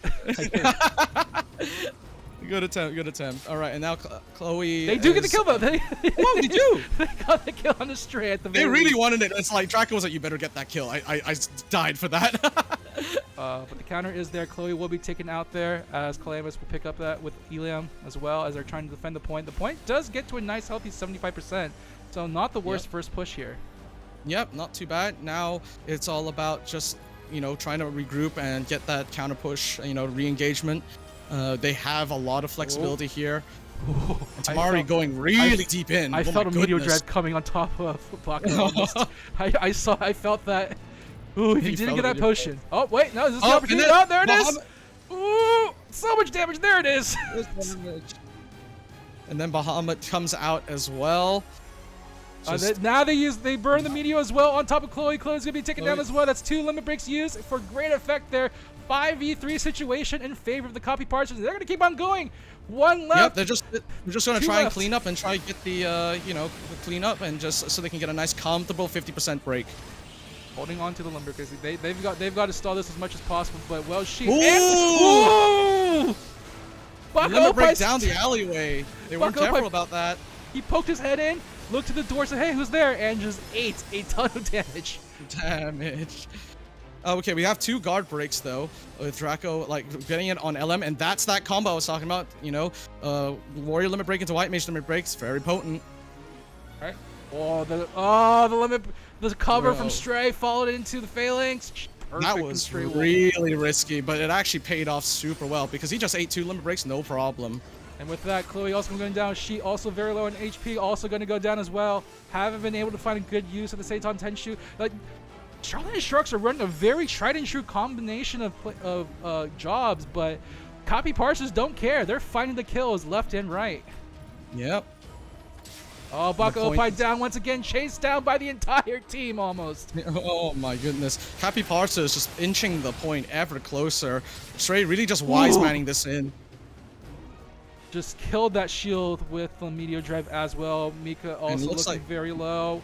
Mika's gonna get punished for the early guard and the limit break as well. Good limit break by LM right there. And then Chloe's gonna be following suit next. And with only 2 jobs that aren't known to be particularly tanky to hold the point, it looks like it might be over. I mean, Ninja has opportunities to teleport out, but not when you're in this situation when you have to step on the point, you know? Yeah, it's difficult. Oh, and they got knocked off! Almost scammed by the monk! The number of times we've seen matches today where that happened, every single time with the monks. They're just like pushing people off the point. Just, get off. Let us win. We want the win. Yeah, they just want to get this over with quickly. Fair enough. You don't want to give the enemy any chance. And the thing is, when you're forced to just jump on point like that, when this close, it works out super well. Oh, Mikazuki all stuck in the corner as well, surrounded by so many members, trying to wings out. Gonna be chased off the point. Oh, they get a kill. Yeah, there it is. Yeah, Thomas does go down. Yeah. You know, Calamus was a little bit like on the point for a bit too long, and the potion grab as well, just in time. Woo! LM lives for another day, trying to hold the point as much for their team as possible. Keep it pushing on forward. Oh, they're so low on the side of the shot. Oh no! Chloe was right on the point, but no snapshot for you, poor Dragoon. Tick rate scam. That's unfortunate. Like, they are just right smack dab in the middle. I don't think it was going to happen either way. There were like 2 members down, and the other 2 are being chased off the point. I think that's a little bit too hopeful for them right now, as Cappy Parsers taking the point over the veteran Charlian Sharks here. All right. So what is going to be the next map? Oh, they've it looks like we're going to Clown Town. I mean, that's a great map for them. Yeah. Actually, honestly, both sides can actually benefit from this as well. But I mean, you have a warrior on your team. You want to push people onto Tommy mats. Oh yeah, for sure. But you have to make sure you utilize that carefully as well, because they're not the only ones, you know, who are able to capitalize on point. You know, there's plenty of stuns, binds as well that they could easily fall victim to if they play it too carelessly. It's gonna be really up to how much room Draco can make for himself to get those plays. Otherwise, he's gonna have to play very carefully. And then there's that monk that is just always chasing down their party members. They have to be extremely observant of where they are. Yeah, but I guess the cook is here that since they do have a warrior, this opener is going to be highly in their favor, because you know the quickest way into the middle is obviously through mats, but with the enemy warrior in the team, that's already a frame 1 risk. So I'll be very curious to see what kind of opening they go for. I know the Charlotte Sharks usually just go center most of the time, but I have seen, you know, I'm very curious to see if anyone's going to try to catch the other off guard by going the side routes. Side doors? Oh, I mean, this is Gidson's team. He might not be here, but they do probably have the spirit. And I wouldn't put it past him to try something just to throw the enemy off, you know? Look at the Copy Parsers already looking very confident for this next round here. Getting the ritual, sacrifice the aura to gain great power, as it were. Okay, yes, you know, you pray to the gods for safety, for safe passage past the mats. All right, here we go. Let's see how this is going to go as 3, 2, 1. Game number 2 between Copy Parsers and Charlian Sharks underway. Let's see where they go. Yep, down straight the middle, as I thought for the Charlian Sharks. Yep, straight the middle for both sides. Yep, pretty standard. Oh, they stood in the mats a little bit too long, so now we have just Charlian Sharks having full control over mid. Trying to find the perfect opening. Oh, there we go. Jumping on in. Can he get the kill onto Chloe? Chloe looking Ooh. very low, but both Dragoons just taken out. They traded Dragoons. Okay, you know, that's a trade. Like 1 for 1. And now we have Iuna with Resilience falling off very soon. Oh, but then they go for Columnus instead. Very nicely done. Charlene Sharks with a very good lead right now in terms of numbers. Oh, Tatami. Oh, not quite. Oh, they got it. They got it. Oh, they got it to 2. Oh, they knew exactly what they were doing. Oh, they almost got to Iuna as well. You know, risking a little bit there, but that is a nice first push going the way of Charlene Sharks. This is their turf. Yep. And looks like we're going to get a nice, comfortable, easy 50%. They need to wait for Stray Wolf to get the re-engage. But it looks like they're going to have to try and engage them down the hallway and put a little bit more resistance. Okay, they will be playing into a Monk LB as well, so bear that in mind. It's not it's not going to be an easy push. They're also giving the Sharks a lot of room now past the checkpoint here. Let's see if this pays off. Oh, they immediately got the Meteor Drive kill onto Mika. Nice. That's the White Mage Limit Break gone as well. Yep, that was a great flank by Una right there. This is exactly what they needed. It gets rid of the White Mage LB threat, and now they can start going for the counter push. Oh, 4-man Primal Scream! I don't think it's gonna help though. They don't have the damage there. Tamari unleashes Bahamut. There goes the Akmorans, laying them down one by one, and it's gonna be the Charlene Sharks on the retreat this time. Draco just trying to find something here. Sees Elam a little bit low, but the cover from Stray Wolf is going to be there, and now it's going to be Draco in a lot of trouble right now, surrounded by 3 members, and he's not going to get out. Yeah, looks like it's just a die quick point, you know, just a die quick angle, and you know they will be having to play into 3 LBs: a Dragoon, White Mage, and Ninja. So the combo is there. So I think this is a good situation. Don't have the Scream though. That's the slight miss of the combo. So they have to rely on just catch them off guard if possible. Like with Mikadzki, yeah. They don't have a way to force shields off of them. Oh, they're just gonna go straight for Stray Wolf. Oh. Stray Wolf puts a Phalanx shot just in time. Picks a perfect moment, and he's even gonna absorb the swords as well for the Katakuri. The Yojimbo, yeah. Oh no. Oh, that was so close, but just in time. And there they go. They find the Meteor Drive onto Welsh Sheet as well. Draco trying to hold the point as well. But Colmus has the show just in time and gets countered onto the Draco. Draco's gone. Oh, and the Illuminate gets sent out just before they die. All right, don't look. Who's looking? Who's looking? Who's looking? Don't look. Who's a pervert? All right, no one looked. It's all good. No one looked. We're all good here. Okay, you know, so now this is looking more like in Tarpi Parsa's favor right now as they approach the bend. The numbers are slowly coming in. Loshi just needs to find the opportunity, but no one's at low health. Can't pop that Seitan Tenchu, and now Copy Parsa's with the lead. As the point moves ever closer, you know, Draco needing to just go in as soon as possible. Unfortunately, not the best situation, but you have no choice when the point is that close. On guard right now, they're going to try and burst them out of it. Well, she is on a worldwide tour right now, just trying to run around to all the potions to stay alive as much as possible. Keep that Seitan Tenchu as active and a threat. Can they find the situation? Calamus is looking though. No, they take out Welshi. No.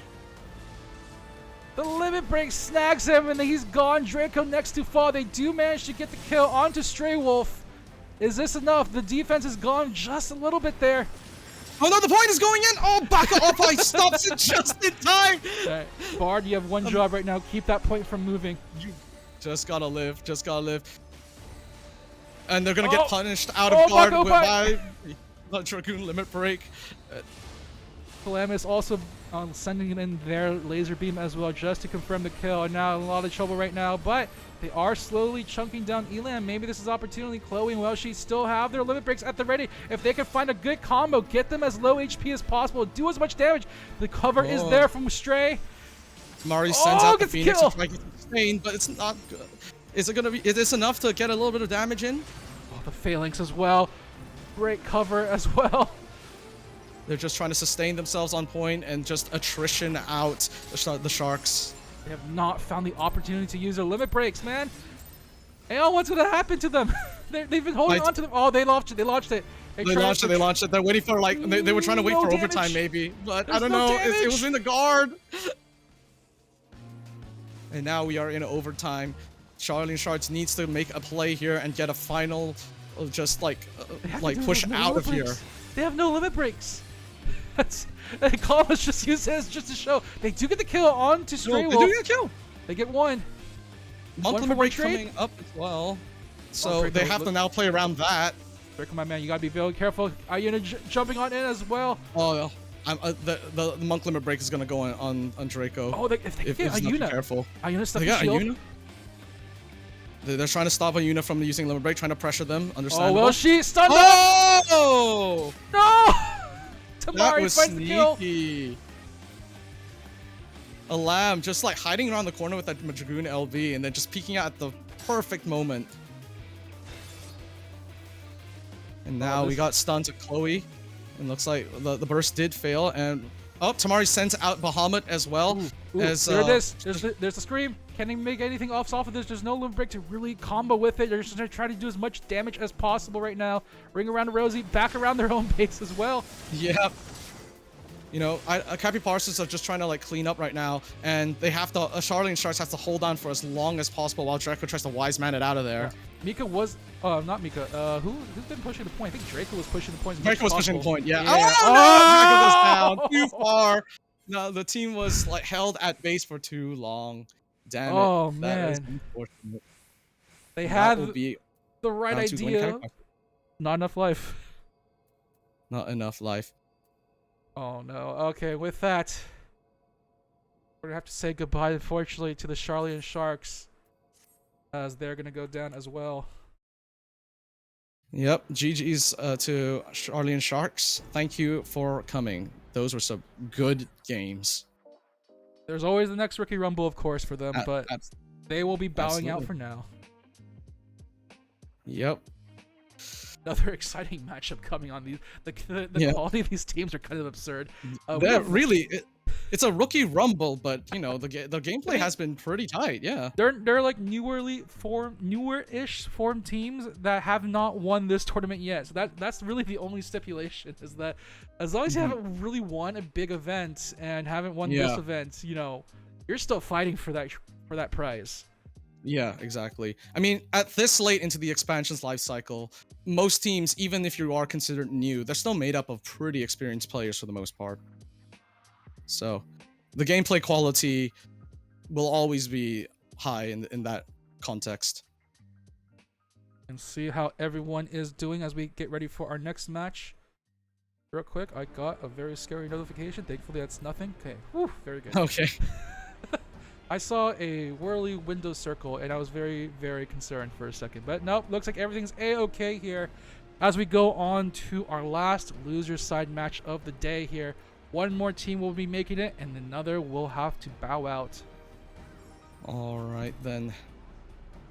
Oh, okay. It looks like Arimidi is ready, so we will Sir be Oswald? going in the There game. he is. Look at this guy. How can you not like Sir Oswald? Look at him. Oh, I hope they remember to fix their portrait this time. I think he's like I've seen him like change armor a lot sometimes. I think mostly just for the color, but it looks like here it's gonna be all good. Let's see how it's going to go right now. The final losers match of the day: Big Dynamis Energy versus Valiant. All right. Yep, we're returning back to the triple healer comp. Triple healer The comp. You know, self-sustain comp. if it works, it works, right? And Yeah. they're clearly comfy in these roles. They're comfy with this composition. They know what to do. And thank you, Alice, for the great show. They always have kind of portrait. You can't stop them. Every single time we see it. Every single event I've seen Alice play is always those kind of. Look at their glam. Look at that. We all appreciate a little fan service in Yeah. these parties. Thank you, Alice. In any case, here we go. Double tanks this time going on the side of Valiant. We've seen Alice and Sir Oswald sharing that role today. Most of the matches. I think they've been playing this composition for the entire tournament. Yeah. It's comfy as a tank to have a co-tank, to be honest, because then you can really help split that point kitten role a lot easier, and you know, especially with a warrior who likes to play up forward, you know, having a paladin is really comfy. They definitely play like different roles as well, and they've talked about before on James and Anthony about how Sir Oswald's a very aggressive cover shielder. But right now, here we go, both sides just trying to find that opening. Okay, they see Susla. Susla looking locked in shields. Can they get the counterplay though? At the very least, not quite yet. The damage isn't quite there. Susla's going to be chased down. They managed to get the heals off as well, and I think they sunk a lot of their burst into the guard, so that was a good pre-guard by Susula. Looks like it's going to be Valiants who have to be very careful with how they approach. Yeah, the MP economy not looking too good. They find it! Azuriel's down! Huge aggression.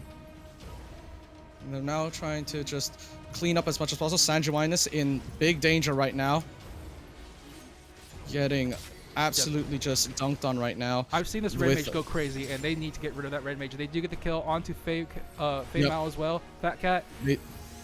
Yep, they did not want to let the red mage cook. All right, here we go. Sir Oswald going on in as well. Just trying to keep that push going for their team. Does have to be a little bit careful. He's very low on mana, so he doesn't have enough to heal at the moment. He's nowhere near his limit break at this point. No, not at all. He's gonna go for cover shield though, just protecting their dancer, Ari. Yep. I think against a team like this, attrition is definitely a dangerous game. Oh, the combination's coming up! But they're going for them! Oh! The red mage run down! There it is. That's what we love to see from red mage. But the point is still pushing. They're able to get 2 kills at the very least. Suslu is going to be respawning at the very least. But they also lose Kaida as well. Big burst of damage coming on top of the warrior. Yep, great for flare timing. And they're Meteor goes down as well. They got their scream off as well, so Alice was able to help get rid of that enemy warrior, get that push. But we do see big Dynamis energy still holding on down. There it is, the limit break from Sanguinus, the Southern Cross, white shifted. Keep that sustain up as much as possible there. Sanguinus goes down. Yep, they're really pushing in to stop that red mage, and I think that's the best option because red mage being very squishy, right? They need to have everyone sort of like protecting them in order to stay alive, or they just cannot go in. So if you just pressure them enough, then hey, increases the burden.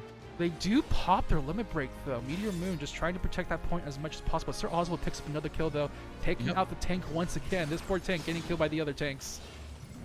Yeah, and right now with no real front line, it looks like Valiance has full reign on their back line.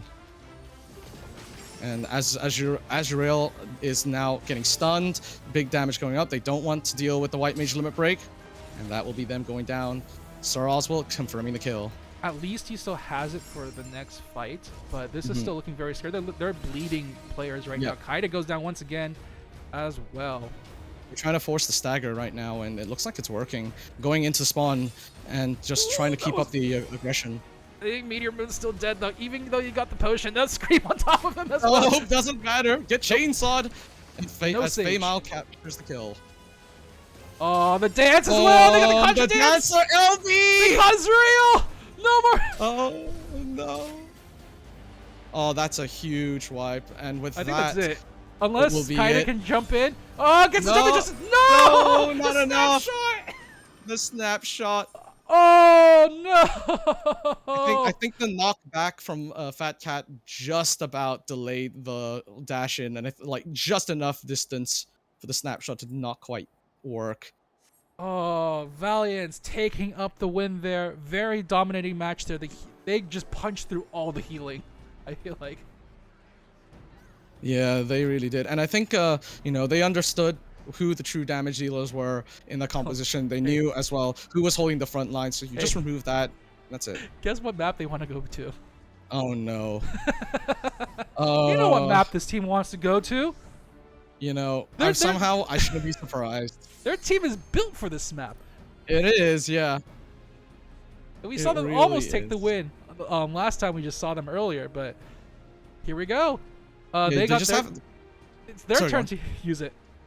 Yeah, I think they do have to play really tight though with the LBs and ensure that the positioning is on point, because with their team, if any of the non-healers go down, you're sort of lacking that integral component of the game plan, being the damage or the lockdown essentially that gets them to that win state point, right? So I mean, we've seen a couple times Meteor Moon trying to use their limit break very defensively rather than proactively. So unfortunately not in a bunch of places where they're able to use it. But we're seeing situations when they are able to get to the aggressive shields up. Yes. They can just do a lot of damage, which you don't think Yep. about with healers, but this is PvP. Healers do Yes. damage. Yes, exactly. And, you know, we did see in certain situations where the dice roll was in their favor. You know, Heat Wave coming early Oh my in one of God. the earlier matches was insane. So if they can, like, secure just enough time to get to those moments, it should be a really, I wouldn't say easy win, but it should be a much more convenient win for them. Or a convenient situation. Oh, here we go. Let's see if they can get the point on the board right now. But man, I gotta say, Valiant's looking really good here. They want to keep their losers run streak alive. I think a lot of this is just they have to figure out a way to like break the chase coming out from both the monk and dancer. Yep. This team doesn't really have enough they can do to really. There's not a lot of mobility on this team, I have to say. No, not really. So they have to play this one a little bit carefully. Just be very aware of where the monk is at all times and where the dancer is. Yes, exactly. And coming into this fight as well, against a team with a lot of movement, this hallway being so narrow is going to cause them a lot of issues. So, yep, they're taking this a lot slower. They're gonna just wait for them to get into the open. Kaede gets pulled in. Fei with Mao, Loda. they see Fei Mao. They want to get rid of that monk as much as possible. The shield's gone. They broke the shield a little bit early, trying to find an aggressive attack onto Susula. But Fei Mao's really low. There's no defense for this poor monk. They do get the heal just in time.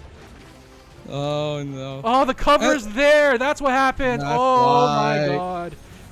And now they're going back to try and take down Kaede. Kaede does guard up and resist most of the damage. It's now, now Valiant's trying to get into the backline, takes down Sula. Yeah, the cover's gone, so they can focus on someone. Airy might be that target, looking a little bit low, as though they do get rid of Azurio on the sidelines. Oh, Nice. there we go. White Mage from Fina. Limit break coming on through.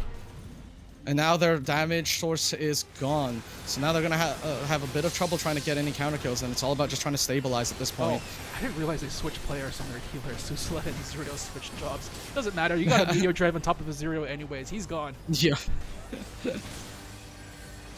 And now the fight is right at the cusp of the 50% point. This is not Meteor great. getting They are ended out. bleeding people right now. Kaida's going to try to like push the point away from the checkpoint. They haven't hit the 50 just yet, but that's not going to be enough. Fei Mao finds another kill. And it looks like they're pretty much in a very difficult stagger situation right now. Their state of tempo has just dropped through the floor. It's not looking too good for them. They need to try and get up quickly and just go for the regroup. It felt like they went all in on trying to get the kill onto Fei Mao, but it just didn't take just in time. Nope. They were able to protect it. They are able to like delay the push just a little bit thanks to Cactuar. Cactuar actually helping in their favor, colluding with the game code. Excuse me, Yoshi P, you're not supposed to have favorites here. It's supposed to be a fair and even match, Yoshi P. They get the stream down Kaede. Can they find anything else on top of that? Is the damage going to be there? They're going to try and chase them on down, but Alice Schubert just finding the target in the red mage. Can they get a kill? No, not quite yet. And yeah, not too many conversions off of that. Eri sending out the limit break. Limit break! There you go. There it is. Sanguinus finds the Southern Cross, gets the kill. Can they convert off of this? The 1-for-1 trade on both sides. Oh, there it is. This is a nice little Parhelion here coming out from Meteor Moon, but Meteor Moon gets pushed out of it. They have to be a little bit careful. They are chasing down the enemy. Alice Schubert looking very low, has to hide around the corner. No, the blood is there. Alice Stop the gets push. pulled in. Can they get the convert off of this? They're going. There's Sanguinus jumping on in. There it is. Yep, all they need to do is just roll GCDs. No problem. Oh, they find Sir Oswald as well. Gets the burst on top of him. There he is. Azriel takes the kill. And that's what I'm talking about. They got the regroup. They managed to stabilize, and now it's looking pretty good for them, but they do have to be wary. There's a Warrior White Mage LB combo coming up very soon. Oh, no, Sanguinus doesn't care. He wants to get rid of that monk as quickly as possible. A little bit too far out. Gets the blow to put the push off the point. Can they get to the 50% mark? Not quite yet. Fei Mao trying to hold on to this push as long as possible. There goes. Double White Mage loop break from both sides, trying to see if they can find a catch. And now we are also entering into Big Mrs. Energy's favorite state. Oh, but they're still getting killed. They might not be able to take advantage of the heat wave. Oh, they have to back out. Sanguinus gets taken down as well. 3 down. They haven't hit the 50% mark. There's still a minute left, but we do have the healing springs there. Perfect. for Valiance to heal right back up. Look at that. And get those limit break generation as well for this upcoming fight. They're not afraid of the hot sands anymore, and this might be a little bit scary for big Dynamis Energy. Look, like we have about 2 guard breaks, soon to be 3 guard breaks, as well as the Paladin LB coming up soon. So this is going to be quite the slugfest. A lot of LBs are going to go off. It's going to be a matter of who utilizes it effectively and how Valiant spaces themselves for this upcoming fight. Yeah, they don't want to play into this. They want the death in this corridor. They're looking for it. Oh, but it comes down to Sir Oswald. Is it going to be anything? Just forces the shield onto Family, and looks like he popped the Phalanx a little bit early, but they do find the kill onto Azura. Azura's going to be taken out. Huge kill right there on Azura. But and then the Dancer LB to confirm it. Oh wait, did they Dancer LB into the Sage limit break though? Yep, they did. They wanted to get rid of the Sage to get rid of the LB. My God. Very smart play. Does Contra Dance go through the Sage limit break?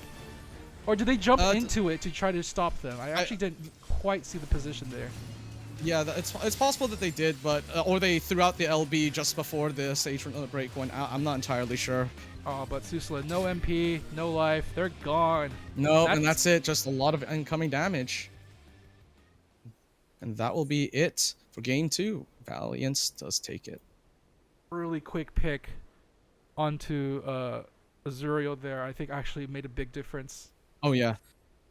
The fact that they were not able to use the LB, they knew which one to shut down. They knew which one, because you can play around a Sage LB a little bit, right? Because it's essentially just the AoE, but full raid-wide shields, mitigation, and CC immunity, yeah, I mean, that's difficult to play around. So they knew exactly what they were doing for that. Yeah, I did get confirmation it does work through the Mesites buff, so you just don't get the damage, but you can get the attraction, so very good play there. With that, we'll have to say goodbye to our favorite healer comp from Big Dynamis Energy as they will bow out here. As Valiant moving on forward. Sir Oswald with a victory cry as well. And that they're going to be going on to game 2, but day 2, but we still have day 1 games. I just realized I've been saying I'm going to just say Small Blood's name wrong. I can't read. Whoops, my bad. Oh well. It's all good. You FF players and your confusing names. I'm sorry. Make sure I get into Finder. Party Finder, yep. Because we got a very exciting match. Because we're done for day 1 on the loser side, but we still have some more matches here. We have 2 left here. Decide who moves on into winners finals. The first one of this is going to be the Brown Citadel versus Enterprise Research Planners. Two very strong teams. Yeah, 2 very strong teams. I mean, we all know, like Brown Citadel's players. You know, they've been in the PvP scene for quite some time, and they have great reputations, and reasonably so. I mean, you have Merlin, you have Atreus, you have Bicycle Salesman, Raven as well. On White Mage this time, normally you see them on Dragoon, and seems to be doing really well for them this tournament. And Brycey on Black Mage as well. That's the first Black Mage I've seen in like 2 months. 2 Holy crap, that's a Black Mage. I don't know what happened to Black Mage. Black Mage felt like it just fell off the face of the earth in these tournaments. I don't know why. I saw Black Mage actually in Gitson's tournament the other week, so they seem to be making a bit of a comeback. They did receive a few buffs to make them a little bit more useful in LP, so maybe that was just enough. Yeah, quite a while ago. Oh wow! No, not recent. I was gonna say that the recent one had like just dancer nerfs and dancer paladin buffs. Yeah, but they basically made them a little bit tankier, which is it. So maybe that was enough, and it just took teams a whole patch to really just get the cook going.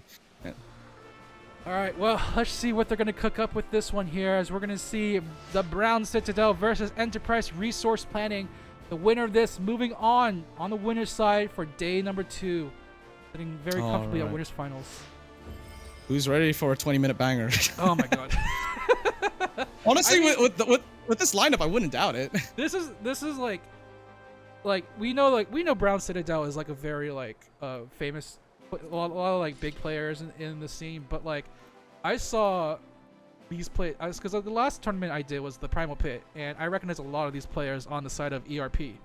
Lin Tia, the winner of Primal Pit 2, I gotta say. Very scary machinist to try to take down. Yeah. And Amadeus as well. Like, I've scrimmed a lot against Amadeus, and I tell you, he is a menace on Reaper. This man is just looking for someone just to press guard, and the minute they do, he's on them like a hawk, I swear. He's just eyeing that up. I will say we do see the vaunted double healer coming out from the side of Brown Citadel. Ooh. White Mage and Scholar getting the nice buffs, getting those dot spreads. Yep. And with the Paladin as well, the sustain's going to be pretty damn good. So maybe they're going to look to try and attrition out ARP. That outlaw spread already being used, just trying to get the initial damage buff, the initial shields. But they're going to be playing this one a little bit safely. Looks like, yeah, just replenishing that buff a little bit. Here we go. Looks like we'll be jumping on in. Can they find something immediately ranged? Trying to find an opening here, but not quite yet. Has to back out for the time being. Now, getting countered upon. Reigns is gone. Bricey picks up the kill. Very nicely done. And now it looks like Freya is going to be next on the chopping block, getting just hounded down with that Mummify. It's so painful, especially on a warrior whose entire sustain relies on that lifesteal. Just getting mummified like that. They see Vlin. They see Vlin. Tia. Can they catch the machinist? Oh, that's so much damage. Can they get to the potion? They do get the potion at the very least, but the target is still there. Seto also feeling a little bit of that pain. Oh, Seto's playing White Mage now, I just realized. Yep. Looks like Amadeus does throw off out the limit break to try and just negate some of that incoming pressure. And they're now going to try and chase down Atreus, getting bloated in. Can they get the pickup on the Paladin's pretty tanky. Oh, limit break! Limit break from Raven seals the deal. There's like two things you can rely on in life, you know. Fun PvP and White Mage with the laser beam. Yeah. Define fun against the White Mage. I mean, when you're the one pressing the button, it's great. Yeah. It's such a fun button to press. Oh, wow. And we have the Brown Citadel securing this very dominating lead right now with the Crystal, just wise manning it in to the point with very little resistance right now. This is a very scary moment. The Expedient comes out as well from Bicycle, getting that extra shield, extra movement, extra burst of speed. Esper trying to find the stun, but it's not going to be enough. They're going to have to throw their life away for the time being. But Bricey just picking up these kills left and right. This is a very scary moment when the Black Mage just gets to do whatever they want on the backside, but the entire team is just performing so well. That the free casting Black Mage. Oh, they didn't even get the Zenitsuke. Bricey gets the counter kill. Amadeus down as well. Can they get one more onto the point? Seto half health, trying to shield up, trying to man up for the rest of the team to come back. But and that's not enough. No, wow, the Primal ran into the moonwalk back onto the point just to secure it, and they have to use the Scream just to stay on point. Try and get the sustain up as much as possible, trying to cycle with Vlin, but Vlin's also very low on health. Jumping on in, life is gone. Can I get another one in? They do. Amadeus comes in just in time, but no limit break quite yet to push them off the point. Has to stay alive. There we go. Bountiful is just enough. Playful Harvest, there we go. Tenebrae. Oh no, the cover shield just in time. Atreus was out of range of the fear and is able to protect their teammate from it. Nicely done. Great positioning by Atreus just to ensure that they could get that little bit of cover to secure that push. Oh, that was a no-death game too. Oh my god. Oh no. The Brown Citadel looking like a fierce force here. That was pretty damn just dominating and honestly quite scary. No deaths on their team at all. That's really scary. Their sustain and positioning was all so on point. And of course, you know, that's the thing, right? You know, you say you don't see a lot of Black Mages, but you know, I think when you do have someone who knows what they're doing on Black Mage, and they could just stay out of combat and, you know, sort of tame some of that oncoming aggression, and, you know, they have a team to back them up. Oh man, when they free cast, it's very difficult to play around.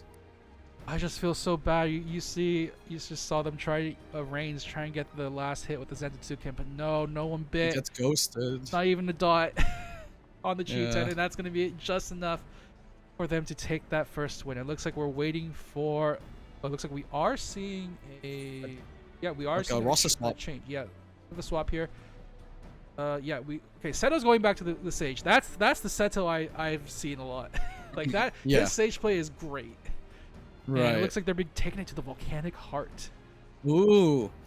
Now, Volcanic Heart is actually going to be pretty nice for this composition because you do have the, Sage Cage to negate the gimmick for one thing, and, Amadeus on a Reaper likely will be trying to use that limit break to try and disposition people into bombs and, just really make it difficult for them to rally around a singular position.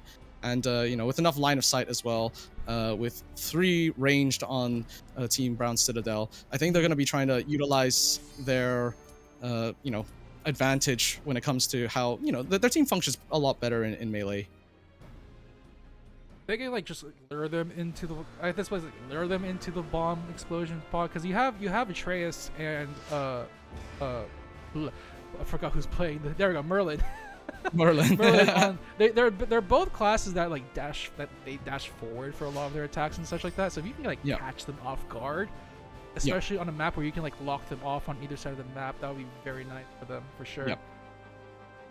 But yeah, we're gonna see. There's gonna be a lot of interesting force movement gonna be coming out from the side of ERP to see if they can find a way to just put the enemy into a bad situation. Hopefully on this map. Hopefully so. I think in this scenario, it's likely that, both teams are going to just try and feel each other out because, for one thing, ERP does have a comp that's on the surface does look more suited to going in first, playing a little bit more aggressively, but you run the risk of running into bicycle salesman mummification, and on a warrior, yeah, that's pretty devastating. So. And as tight corners like this means they can get a spread on multiple players pretty easily.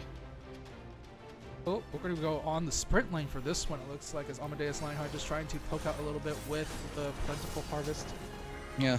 Seems like the fight's a little bit segmented here, a little bit split. And okay, and they're now converging on the point. Oh, Merlin looking a little bit low. Gotta be a little bit careful there. They are able to gets covered by Atreus. The sustain is there just in time as well. But Brycey's going to be the target shift for them right now. They have to be a little bit careful. No cover for Bryce. He has to be very good with that. He doesn't survive. Kill. Yep.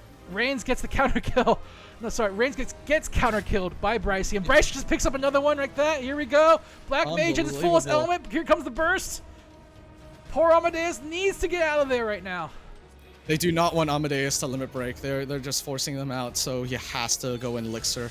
Good play, good identification, and keeping track of LBs. So now they have to, unfortunately, let them just take this 50%. Gotta wait for the entire team to get ready here.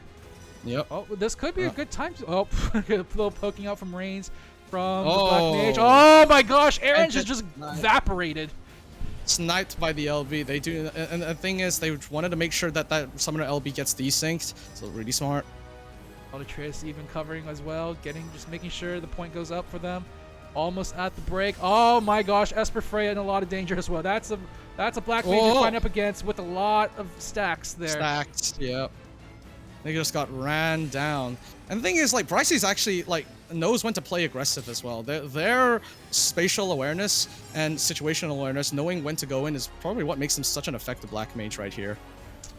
Trying to just get them off the point range, just struggling to escape here. Going around the corner, meanwhile the push continues on forward for the Brown Citadel, looking to make this a quick 2-0 right now for themselves. Reigns. Ooh, they do get the Astro from Seto, who switched to Astro at the last second, it looks like, trying to get the river down, but it doesn't protect them that much. Reigns still drops. Oh, nice. Brycey and the Bahamut. The Bahamut goes up, but not in time. And there's the Zantetsu as well. Oh, the Bahamut tries to come out, but it's not enough. It dies with Eris, and that's another one down. Esper Freya looks to be the next to fall as well. There they go. Reigns is back up in time, but he's by himself here. Dashes on in, trying to just hold on to this delay as much as possible. We've only gotten to the first bomb bursts. This is the first bombs. God. Oh, no. Oh, my goodness. Oh, Reigns, he's stuck. Oh, he got frozen on top of the bomb path. And the bombs are just absolutely griefing the heck out of ERP right now. It is not looking too good. Seto gets polymorphed. Will they get the kill? Oh, just about survives, but they could just run him down now. He got clipped with the burst as well. There's a Xenoglossy. There you go. They do pick up 1 kill. Brycey currently on 9 kills right now, by the way. I don't want to look. Oh my goodness. Hey, maybe people should go back to playing Black Mage again. You know? Maybe that's the secret meta. All right, 2 guards going out on ERP, so it's going to be a bit difficult for them to really get that push back. This is just so scary. Brycey just picks up another one, chasing down the poor Esper Freya on the warrior. Just stacks upon stacks upon stacks upon stacks. Is there? I mean, kudos to ERP. They are actually, they've managed to push the point away from their 100%. And, it's only at a 4v5 situation right now. And we got Amadeus throwing out their LB. All right, let's see if we can get conversion off of that. They got the double cast onto Bicycle. Damn! Brycey just denying that damage. Nope. And Atreus throwing out the Paladin LB. So now they're going to have to fight through that. They have to delay. Oh, it's so difficult. That felt like their only chance for a kill. Reigns goes down. Hats. Merlin sends out the just throws out the Xantis again just for the damage, not even for the proc. Good play on his part. That was their chance to just get the kill there on the bicycle, but just in time, denying Amadeus damage. And now it's snowballing once again. Seto trying to use the river once more, trying to mitt this as much as possible, give as much damage to their team. Eris does get the kill. That's one. That's a good, very good Bahamut with the river. Very high damage there. Yep, the bicycle responds in kind with Seraph. Oh, they got it! They got the scream on top of him as well. He's gone. Scream. Oh, they got another one to trace off in the side. Can they get this kill? Huge. This was huge for them. Oh my goodness. ERP. Now finally we see some life back into this game. And, they're pushing into a White Mage limit break, but they have their own disruption in the form of Amadeus's Reaper limit break and Rhaenys's Samurai limit break. Like you get the Xantatiki to go in with the Cheetan, and then you have Amadeus come in, force them to run away without shields. Yep, and then exactly. Get the free kill, maybe. Oh, this is looking really low, though. Esper Freya and Seto looking very low. There's a huge burst damage. Reigns goes for the kill! He got the kill onto Raven just in time when they heal up as well! And Amadeus pushes them off from point. Seto! It's doing it! They break the kite! Amadeus is so patient with that LB. Throws the Communio just to end it quickly and get a quick kill. Now it's all a matter of just trying to keep up the momentum. Reigns like to be a little bit careful being chased off the point by both Atreus. Oh, Eris also trying to heal up. Oh, they get the potion just in time. They do. Now it's going to be Reigns having to back off with the potion as well. Going to be chased down by Atreus, however. Meanwhile, back on the point. Back up They're not letting Reigns. They're holding on to it. Bicycle Salesman does get the kill onto Amadeus. One down once more. 4v5 situation. Esper Freya trying to live as much as possible. There it goes. Oh, no, the damage is not there. Esper Freya lives just barely enough. No, Merlin. Trying to throw out the Xantis again just for the damage. They still might get the kill. They got the kill on Esper. Yeah, they got the kill, but they was able to pull Merlin just a little bit. Oh, they got a counter kill onto Bicycle Salesman as well. The Bahamut as well falling now. Atreus going to pop the phalanx as well, trying to get the defense in there, but it's not going to be enough. Reigns is gone. Okay. Seto just wise-manning it. Seto just wise-manning it. Okay.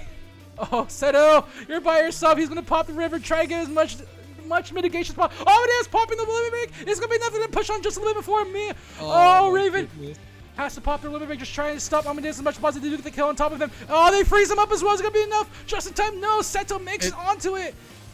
It's too far.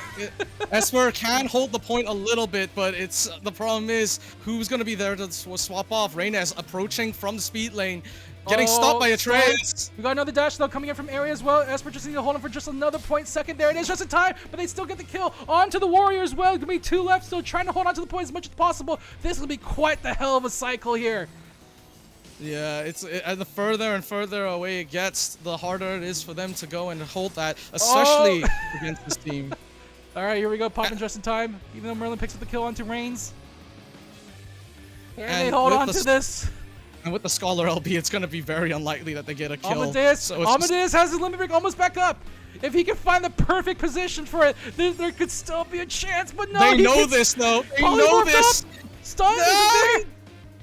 He gets the pot! Seto's there just in time! Amadeus is gonna try to send it before he dies, maybe. I don't know. No, they don't. Brycey on 15 kills, just absolutely melting the opposition. Oh, Amadeus dies with the limit break, but he still has the limit break. It didn't get ghosted at the very least, so they still have a chance here. They have enough bodies at the very least, and Raven has no MP right now. I don't think he has a shield. Oh, they get the cover. Oh, they got the cover just in time. Atreus is there with the one up there. And now they're going to be chasing out Esper Freya around the corner, taking him out with a nice Xenoglossy. There's an Antidote as well. Ares is going to be taken down here as they try to hold on to this point as much as possible. Reigns and Amadeus still with the no Reigns is done before he can use it. Shut him down with Polymorph. You can't cast it if you're a little, like, gremlin.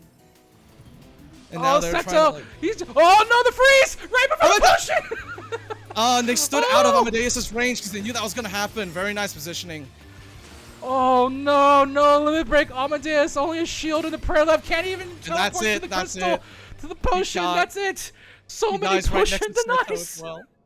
Look at that, 2 deaths right next to the potion. They're holding hands in death. Farming some parsing here. Is that what's going on here? Oh no. 0 kills. 0 deaths on Brycey, and look at how low the damage taken was. How they were just invisible that whole time. When did Black Mage get a buff and, you know, get Sakuchi? What the heck?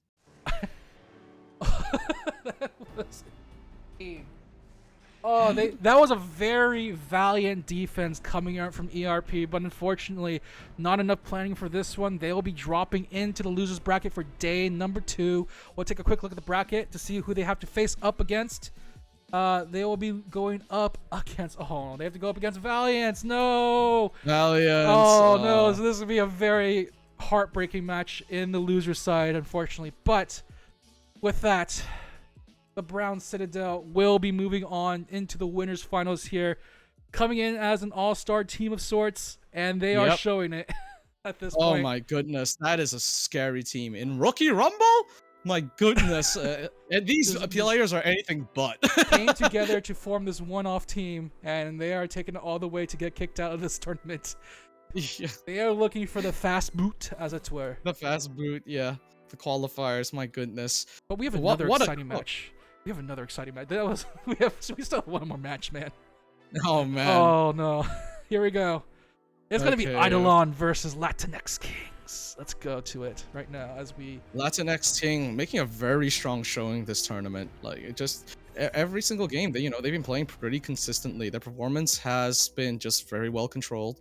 They've basically got the fundamentals down 100%. So it's just a matter of whether they can execute that game plan. Okay. Did save a replay just in case. I have the ability to make clips right now, so let's see if we can get those clips up somehow. I have like a folder full of these clips, like the last moments of matches, exciting moments, turnarounds and stuff like that. Although I did miss that last turnaround, but oh well. I mean, it's in the we should have the VODs up, right? So we can like. The VOD will be up at the very least. Yeah. We'll still see that. Here we go. Right. Here we go. As we head, getting ready, we're going to see a quick peek at the team comps here. Coming on in. Looks like nothing really too different from the last time we've seen both of these teams right now. Yeah, pretty much. Latinx Kings with a very nice victory over their previous opponent, taking the win. And Yep. the Latinx, I believe, is like a newer team, right? They haven't had as much time. I've seen some of their players around before. I think Satoru Gojo has been a Rookie Rumble veteran, has been in the event a lot. Also the winner of Primal, but he's now facing against his Primal pick teammate Neo Daimion on the other side on Eidolon. So hopefully no hard feelings here at Rookie Rumble. You got to do what you got to do to win. Maybe it's a different angle where they think, yes, a worthy opponent. Sort of like that. Like we were once brothers, now we are enemies. Come, we shall fight on the battlefield today. In Palestra, no gimmicks, no items, Fox only. All right. But yeah, we have seen Satoru Gojo win an event before. Maybe he'll win another one here and finally be kicked out of the Rookie Rumble. This man here has been looking for a win for a while. I just love how this tournament's reward is disqualification. Oh, yeah, Congratulations. That's what it's all about. But in any case, here we go. Both sides getting themselves ready right now. Here we go. Yeah, pretty much running similar comps, with the exception of Latin Kings running a dancer, you know, Yeah, a little bit unconventional, but it This works. has been the standard for the day for the time being. Triple DPS into a tank and healer. As both sides Yep. just trying to poke each other right now. Yuki looking to be a little bit trying to get stunned up, very low in HP. Taken out even with the shield. Oh my gosh, that was a lot of damage. Yep, good trade. I mean, you know, they lost their Bard, but they got the Dragoon in exchange. All right, 1-for-1 trade so far. Lucio also looking a little bit low, but trying to find the target there. Dashes on in with the onslaught. Trying to see if they get the stun into Neo Damian. Warrior versus Warrior showdown. Here we go. Who's the better warrior here, ladies and gentlemen? Here, who gets the blow? Well, it looks like Lucio is going to be doing that very soon. No MP gets sniped by a Fumo Shuriken from across the map. It's not every day you get to see a Shuriken get the kill, but that was just in time as well. But they do get the revenge kill onto Tapeworm, so 1-for-1 trade once again. Yuki, though, looking a little bit low, stunned up. Pass get the heals. No, not quite enough. Sparrow will pick up that kill on top of them. Can we see a trade, though? Sparrow looking a little bit low themselves. Has to pop the limit break. Needs to get the stun, and will push it up just in time. All right, also a little bit more defensive. You know, they don't want to give too much of the momentum back to Latin Kings, so understandable. Yeah, both sides, they've been holding on to this middle for a very long time. Oh, yeah, it's been very back. No one is allowed to touch the checkpoint in this set. Yeah, they're playing a really aggressive. So low, though. He's gonna jump out. No. Oh, the blood, though. He gets the kill onto Foolproof at the very least. Nice. And he still lives. Wait, he still lives. He still lives. Yeah. He just gets out. Oh, no. Roy sees that. Roy's like, no, you're not getting away. So he's he's he's gonna push him. You Okay, can't chase so him to that. Not when they're pushing like this. They're about to get the kill onto the Dragoon. Yuki shielded up at the very least. Oh, the blood. Oh no. Roy throws out LB. Does get most of the team. Sparrow looks like going to be the follow-up. Yep, and Sparrow gets killed by Yuki. All right. This now they have to still has not hit the 50% checkpoint on either Nope. side. Oh, the Scream and the Bahamut. That is a really good combination. That's so much damage, unmitigated. Neo Diamond, though, will take the revenge kill. Even though he has lost 3 members of his team, he's still going to fight to the very end as he runs across the sprint lane. Shields up. Can we heal from this? I don't think so. I don't think so. Up. He got the Aquaville! Yep. Okay. He got pulled back in. It's a very fine line for how long should I survive for, and when is it just better for me to die so I can get the respawn with my team, you know? All right. And Latinx will be the first to touch the checkpoint. Oh, that was a lot of damage on Foolproof! Huge Never mind! Both the Dancer and the Summoner get taken out. Oh, not the Summoner yet. Foolproof still alive. I don't think they'll make it to the... potion. Oh, they make it to the potion! Just about barely! Well, but Primarin goes in to finish off the there we kill. go. Yep. No, Eidolon did not want to let that one go. They were like, nope, we sunk too much resources in this. We have to make it worth. They still get 68%, a very healthy percentage here, but they are going to be working on 4. Their limit breaks are building up. Meanwhile, on the side of Latin Kings, they have to sit on their limit breaks for just a little bit while longer, but they have to fend this off. Sotero Gojo Lava with no shield has to pop his limit break, does get the stun. Oh, gets a banger, LB. Tapeworm. Who's watching Cheatin'? No one. No one. I think the problem is there's a lot of cleave on the team, right? You know, you have especially with that limit break, of course. Yeah, right. So you're just gonna hit into Tape accidentally, and Tape just knows, you know, stand next to your teammates, pop Cheetah, and let the enemy do the work for you. His positioning has been on point this entire time, Tapeworm, honestly. So Tapeworm is good. he's turning this around for his team. Let's see what they can do. Latinx team's trying to find it. Oh, wow. Lucio's gone. Immediately the scream goes out from Neo Diamond, ensuring that they get the kill with all the damage they can possible. And now just binding up both Foolproof and the Dancer as well. Roy just trying to run it out for safety. Oh, he's gone. Foolproof gets hit by Satan, so now the links are about to begin. Satoru. Oh, that's another one. Oh, that was close enough. Was that enough to refresh? Yeah, that's refresh. That was 3 seconds refresh. left, 2, 1, and that's it. It's gone. Okay, but you know, that was not too bad. They still had to play around it. The risk of being Satan is not fun, so it can force you to mistime your guards, and of course, you know, your team can take advantage of that as they are now. Got womboed in that corner there. I have not seen a limit break come out from the entirety of this fight right now. That is a little bit scary. Their aggression is just really on point, and the thing is with Tape plays very aggressively typically, right? So Eidolon plays into that really well. And as Bahamut limit break comes out from Foolproof, trying to maybe stave off some of that incoming damage, but not going to work, unfortunately. They no conversions, no nothing, and Now all this just Roy on point, trying to dancer LB themselves out of this. Nope. And they get just tape. Oh, tape just takes you know for what? the damage. It wasn't a full victory. They didn't get all the way to 100%, you know? Yeah, Not sure. all the way there at the very least. Oh, man. I mean, that was a great comeback. That looked a little bit scary until they got the wombo combo and got the kills there, and it kind of just fell apart from there for the Latin Kings as Eidolon will be picking up game number 1. My God, Tape is the one to watch in these fights. Like I hope Latinx Kings, you know, they understand that Tape is the threat. You gotta have a focus target, ignore marker, a fucking second monitor, you know, to ensure that your eyes are always locked on. See Satoru Gojo as that limit break goes down, he's looking at the calendar, he's like, oh, there's another rookie rumble next month. No, don't. I haven't lost hope yet. I haven't lost hope. Listen, they played really solid in the last sets. I believe. I am a believer, chat. But let's see if they can believe here as well. We're going to be going to the Red Sands for game number 2, it looks like. Neo Diamond, once again, not very happy with that pick. I think every single time that's happened. Honestly, Sands has appeared a lot more often than I would have expected in this tournament. Like, I had a feeling... I thought everyone hated Red Sands, but, I you know, think and Sands is unless you're fun, running healer you comp. know?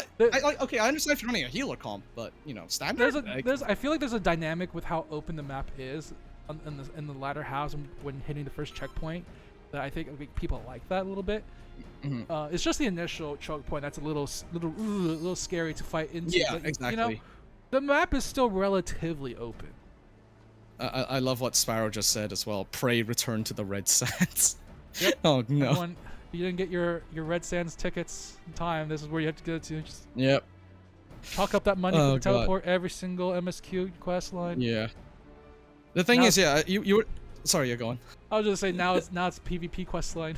That's a PvP Everyone goes to back to the Red Sands. Oh, I need like the 1% Minfilia spawn who just comes in and like just forces everyone into an unskippable cutscene. But no, yeah, you were saying like, you know, how open the maps are at the like, you know, near the 50% points. That is really nice in terms of spacing to fight, but the problem is with how strong Oasis is as a buff, you're always going to be fighting an uphill battle because the enemy team has such an easy access to it, right? It really depends though how the fight's going, right? Because if you have a big lead, you can take over that and just crush your opponent, just suffocate them. So it really does. Like as much as like people don't like that choke point, that choke point's really important in setting the tempo for this set. Yeah, true. No, I think maybe the reason why people don't like this map is not necessarily because of its, you know, design or like the gimmicks so much. It's the events. No one likes the Desert Heat. No one likes the Antlion. No one likes the Cactuar. They like the Lunatender, but yeah, it's sort of the thing is that they just sort of lead into very snowbally situations, like it's like very random. You know, you could be winning and then suddenly Cactuar appears, so now the only one person on point whilst you are all pushing into enemy spawn has to dip because otherwise it's going to soak full damage from Cactuar. I mean, there's a lot you can do with that situation. Yeah.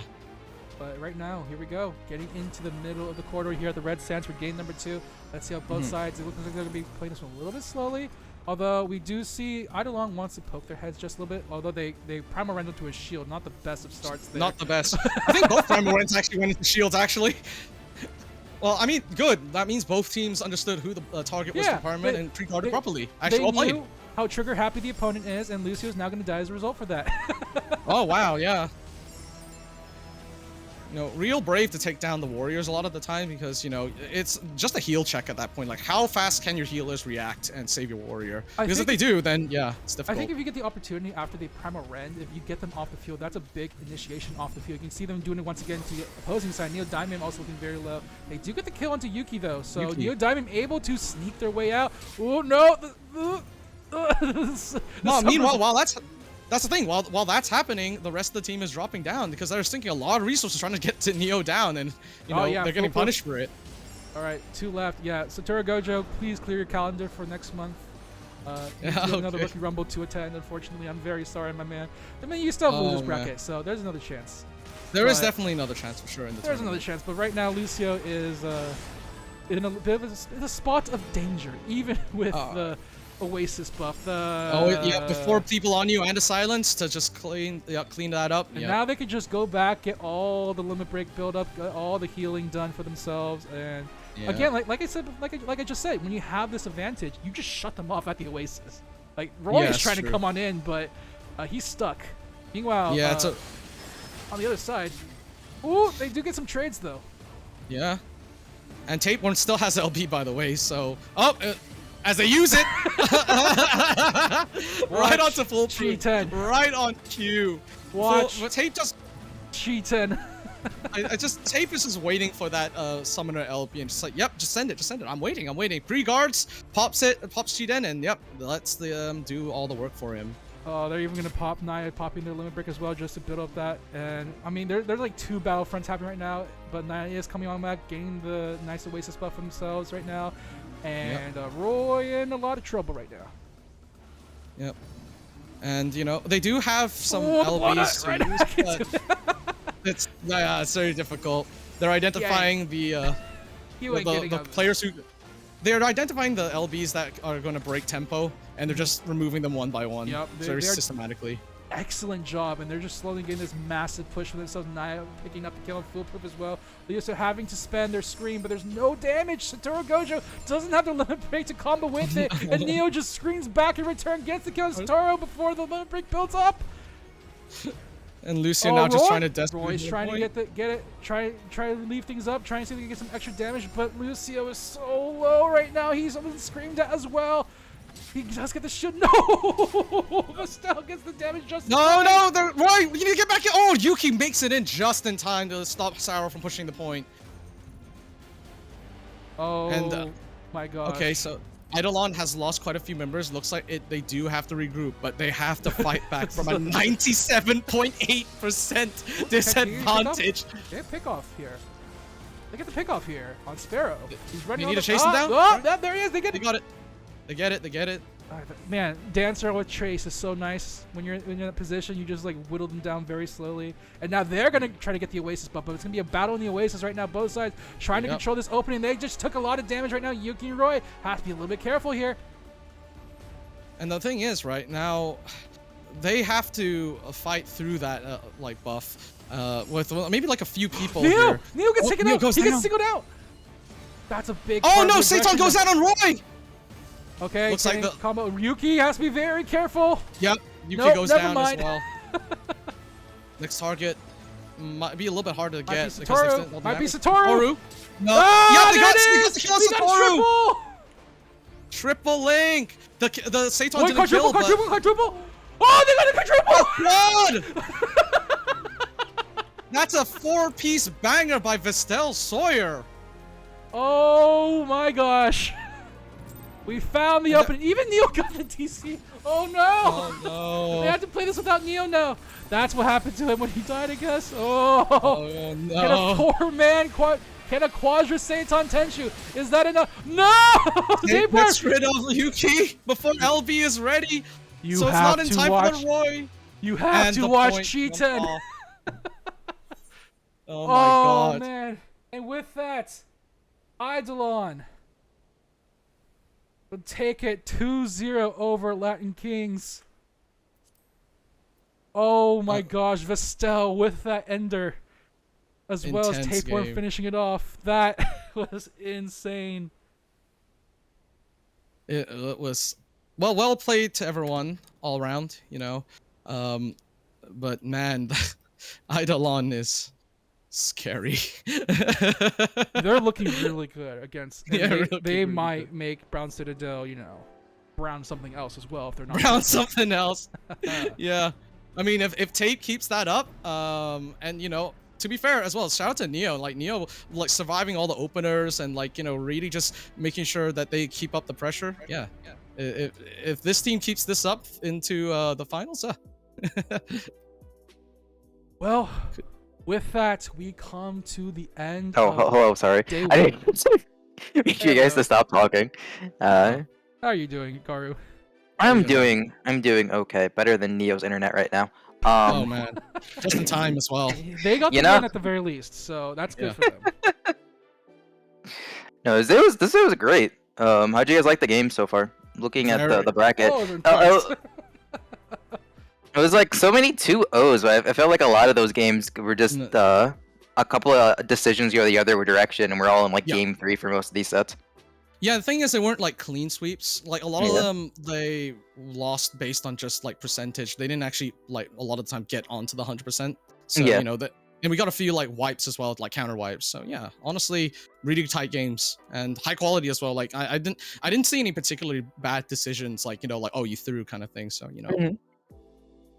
No, this day was great. I'm really excited to see how we got 6 teams tomorrow. Mhm. Here's to see who comes out on top.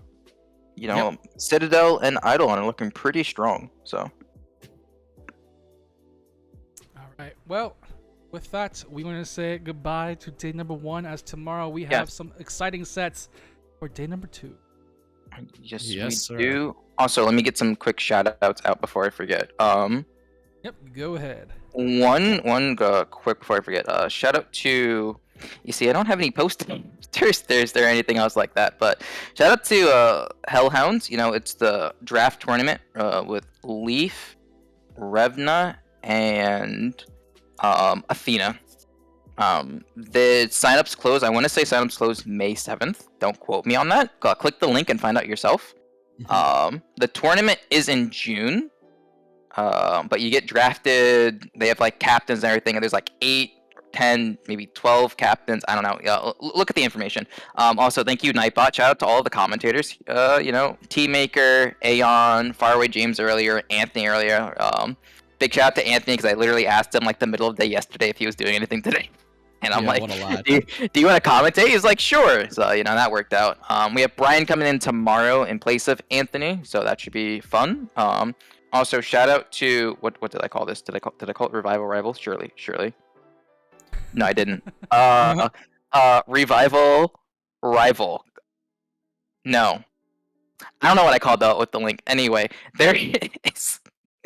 I am not turning the auto tune back on. No, that was just a little intro video. I have to like reset my audio. Anyway, there's a revival tournament, Revival Rivals 2, Trail Before Dawn, not Trial Before Dawn. I kept thinking it was Trial Before Dawn when I first read it. But Oh, it's, it's the Mandela effect. I was like, oh yeah, it's like the Trial Before Dawn. No, it's Trail because it's like Trail. Dawn Trail. On trail. Yeah. The stupid thing is Trail Before Dawn. That's what I call the command. Anyway, yeah. So sign up for that. That's a 12-team tournament. You can see the rules and everything for that. But that's Revival's big tournament they're coming back with. They haven't run a tournament since I think Revival Rivals in the Yu-Gi-Oh fiasco. But yes, I was gonna mention it. Hey, that's your words, not mine. no, but it should be fun. It's also in June. June should be pretty packed because I'm pretty sure everyone's gonna take a month off with Dawn Trail coming out. Not gonna be PvP stuff. Everyone go back in PvE mode. Mm-hmm. Even SE is not gonna drop anything until 7.1 for PvP. Besides like the 2 new jobs. T, do you have the? I think I gave you a slide for like Rookie Rumble 6 because we're gonna do Rookie Rumble. Let's go look Yeah. it up real quick. Yeah. I think I have a sign up link on. That said signups are open, but I don't think I actually reset signups. Maybe. Yeah, signups close May 16th. So, we are gonna be doing 18th. I don't trust what I say. Trust what's on the screen. No, but Rookie Rumble 6. We're gonna be doing it. We're gonna have Rookie Rumble every month until Dawn Trail releases. So we got 6, then we have 7. If anyone wants to donate as well, you can. I think I also gave you the credit slide because we got a couple more names of people who donated after Primal Pit 2. But for anyone who'd like to donate, shout out to everyone who did before. I'm not gonna read all. Kanbei, Sim, Nyoko, Fool, everyone here you see. You probably even see some of these people playing today. We have a mannequin set up on Behemoth at my FC house. It's the PvP Fund, Shirogane Awards 15, Plot 22. So shout out again to everybody who has been contributing. If you contribute at all to us during the year, we're going to add you to this credit thing. So at the end of the stream, definitely make sure to give you thanks because we would not be able to hand out these prizes without you guys. So thank you again to everyone. Thanks to the commentators. I think that's all of the quick little shout outs. Also, thank you again to Ria for helping with the sets today, the sets that weren't on stream. Thank you to Alora and to Audrey for helping with Party Finders today. And we're going to send you over to Abertane. Hey, my The favorite Ether machinist. Mando army marches on. Intended for mature art. Hey, who cares? So thank you again. We'll see you guys tomorrow. We'll be back 6 o'clock. We're gonna get these last 6 teams and find out who comes out on top for the 25 mil and gets the grand prize of getting kicked out of the tournaments. So, I love it. So have a good night, everyone. We'll see you tomorrow. Enjoy Aberdeen stream. All right, see you, everyone.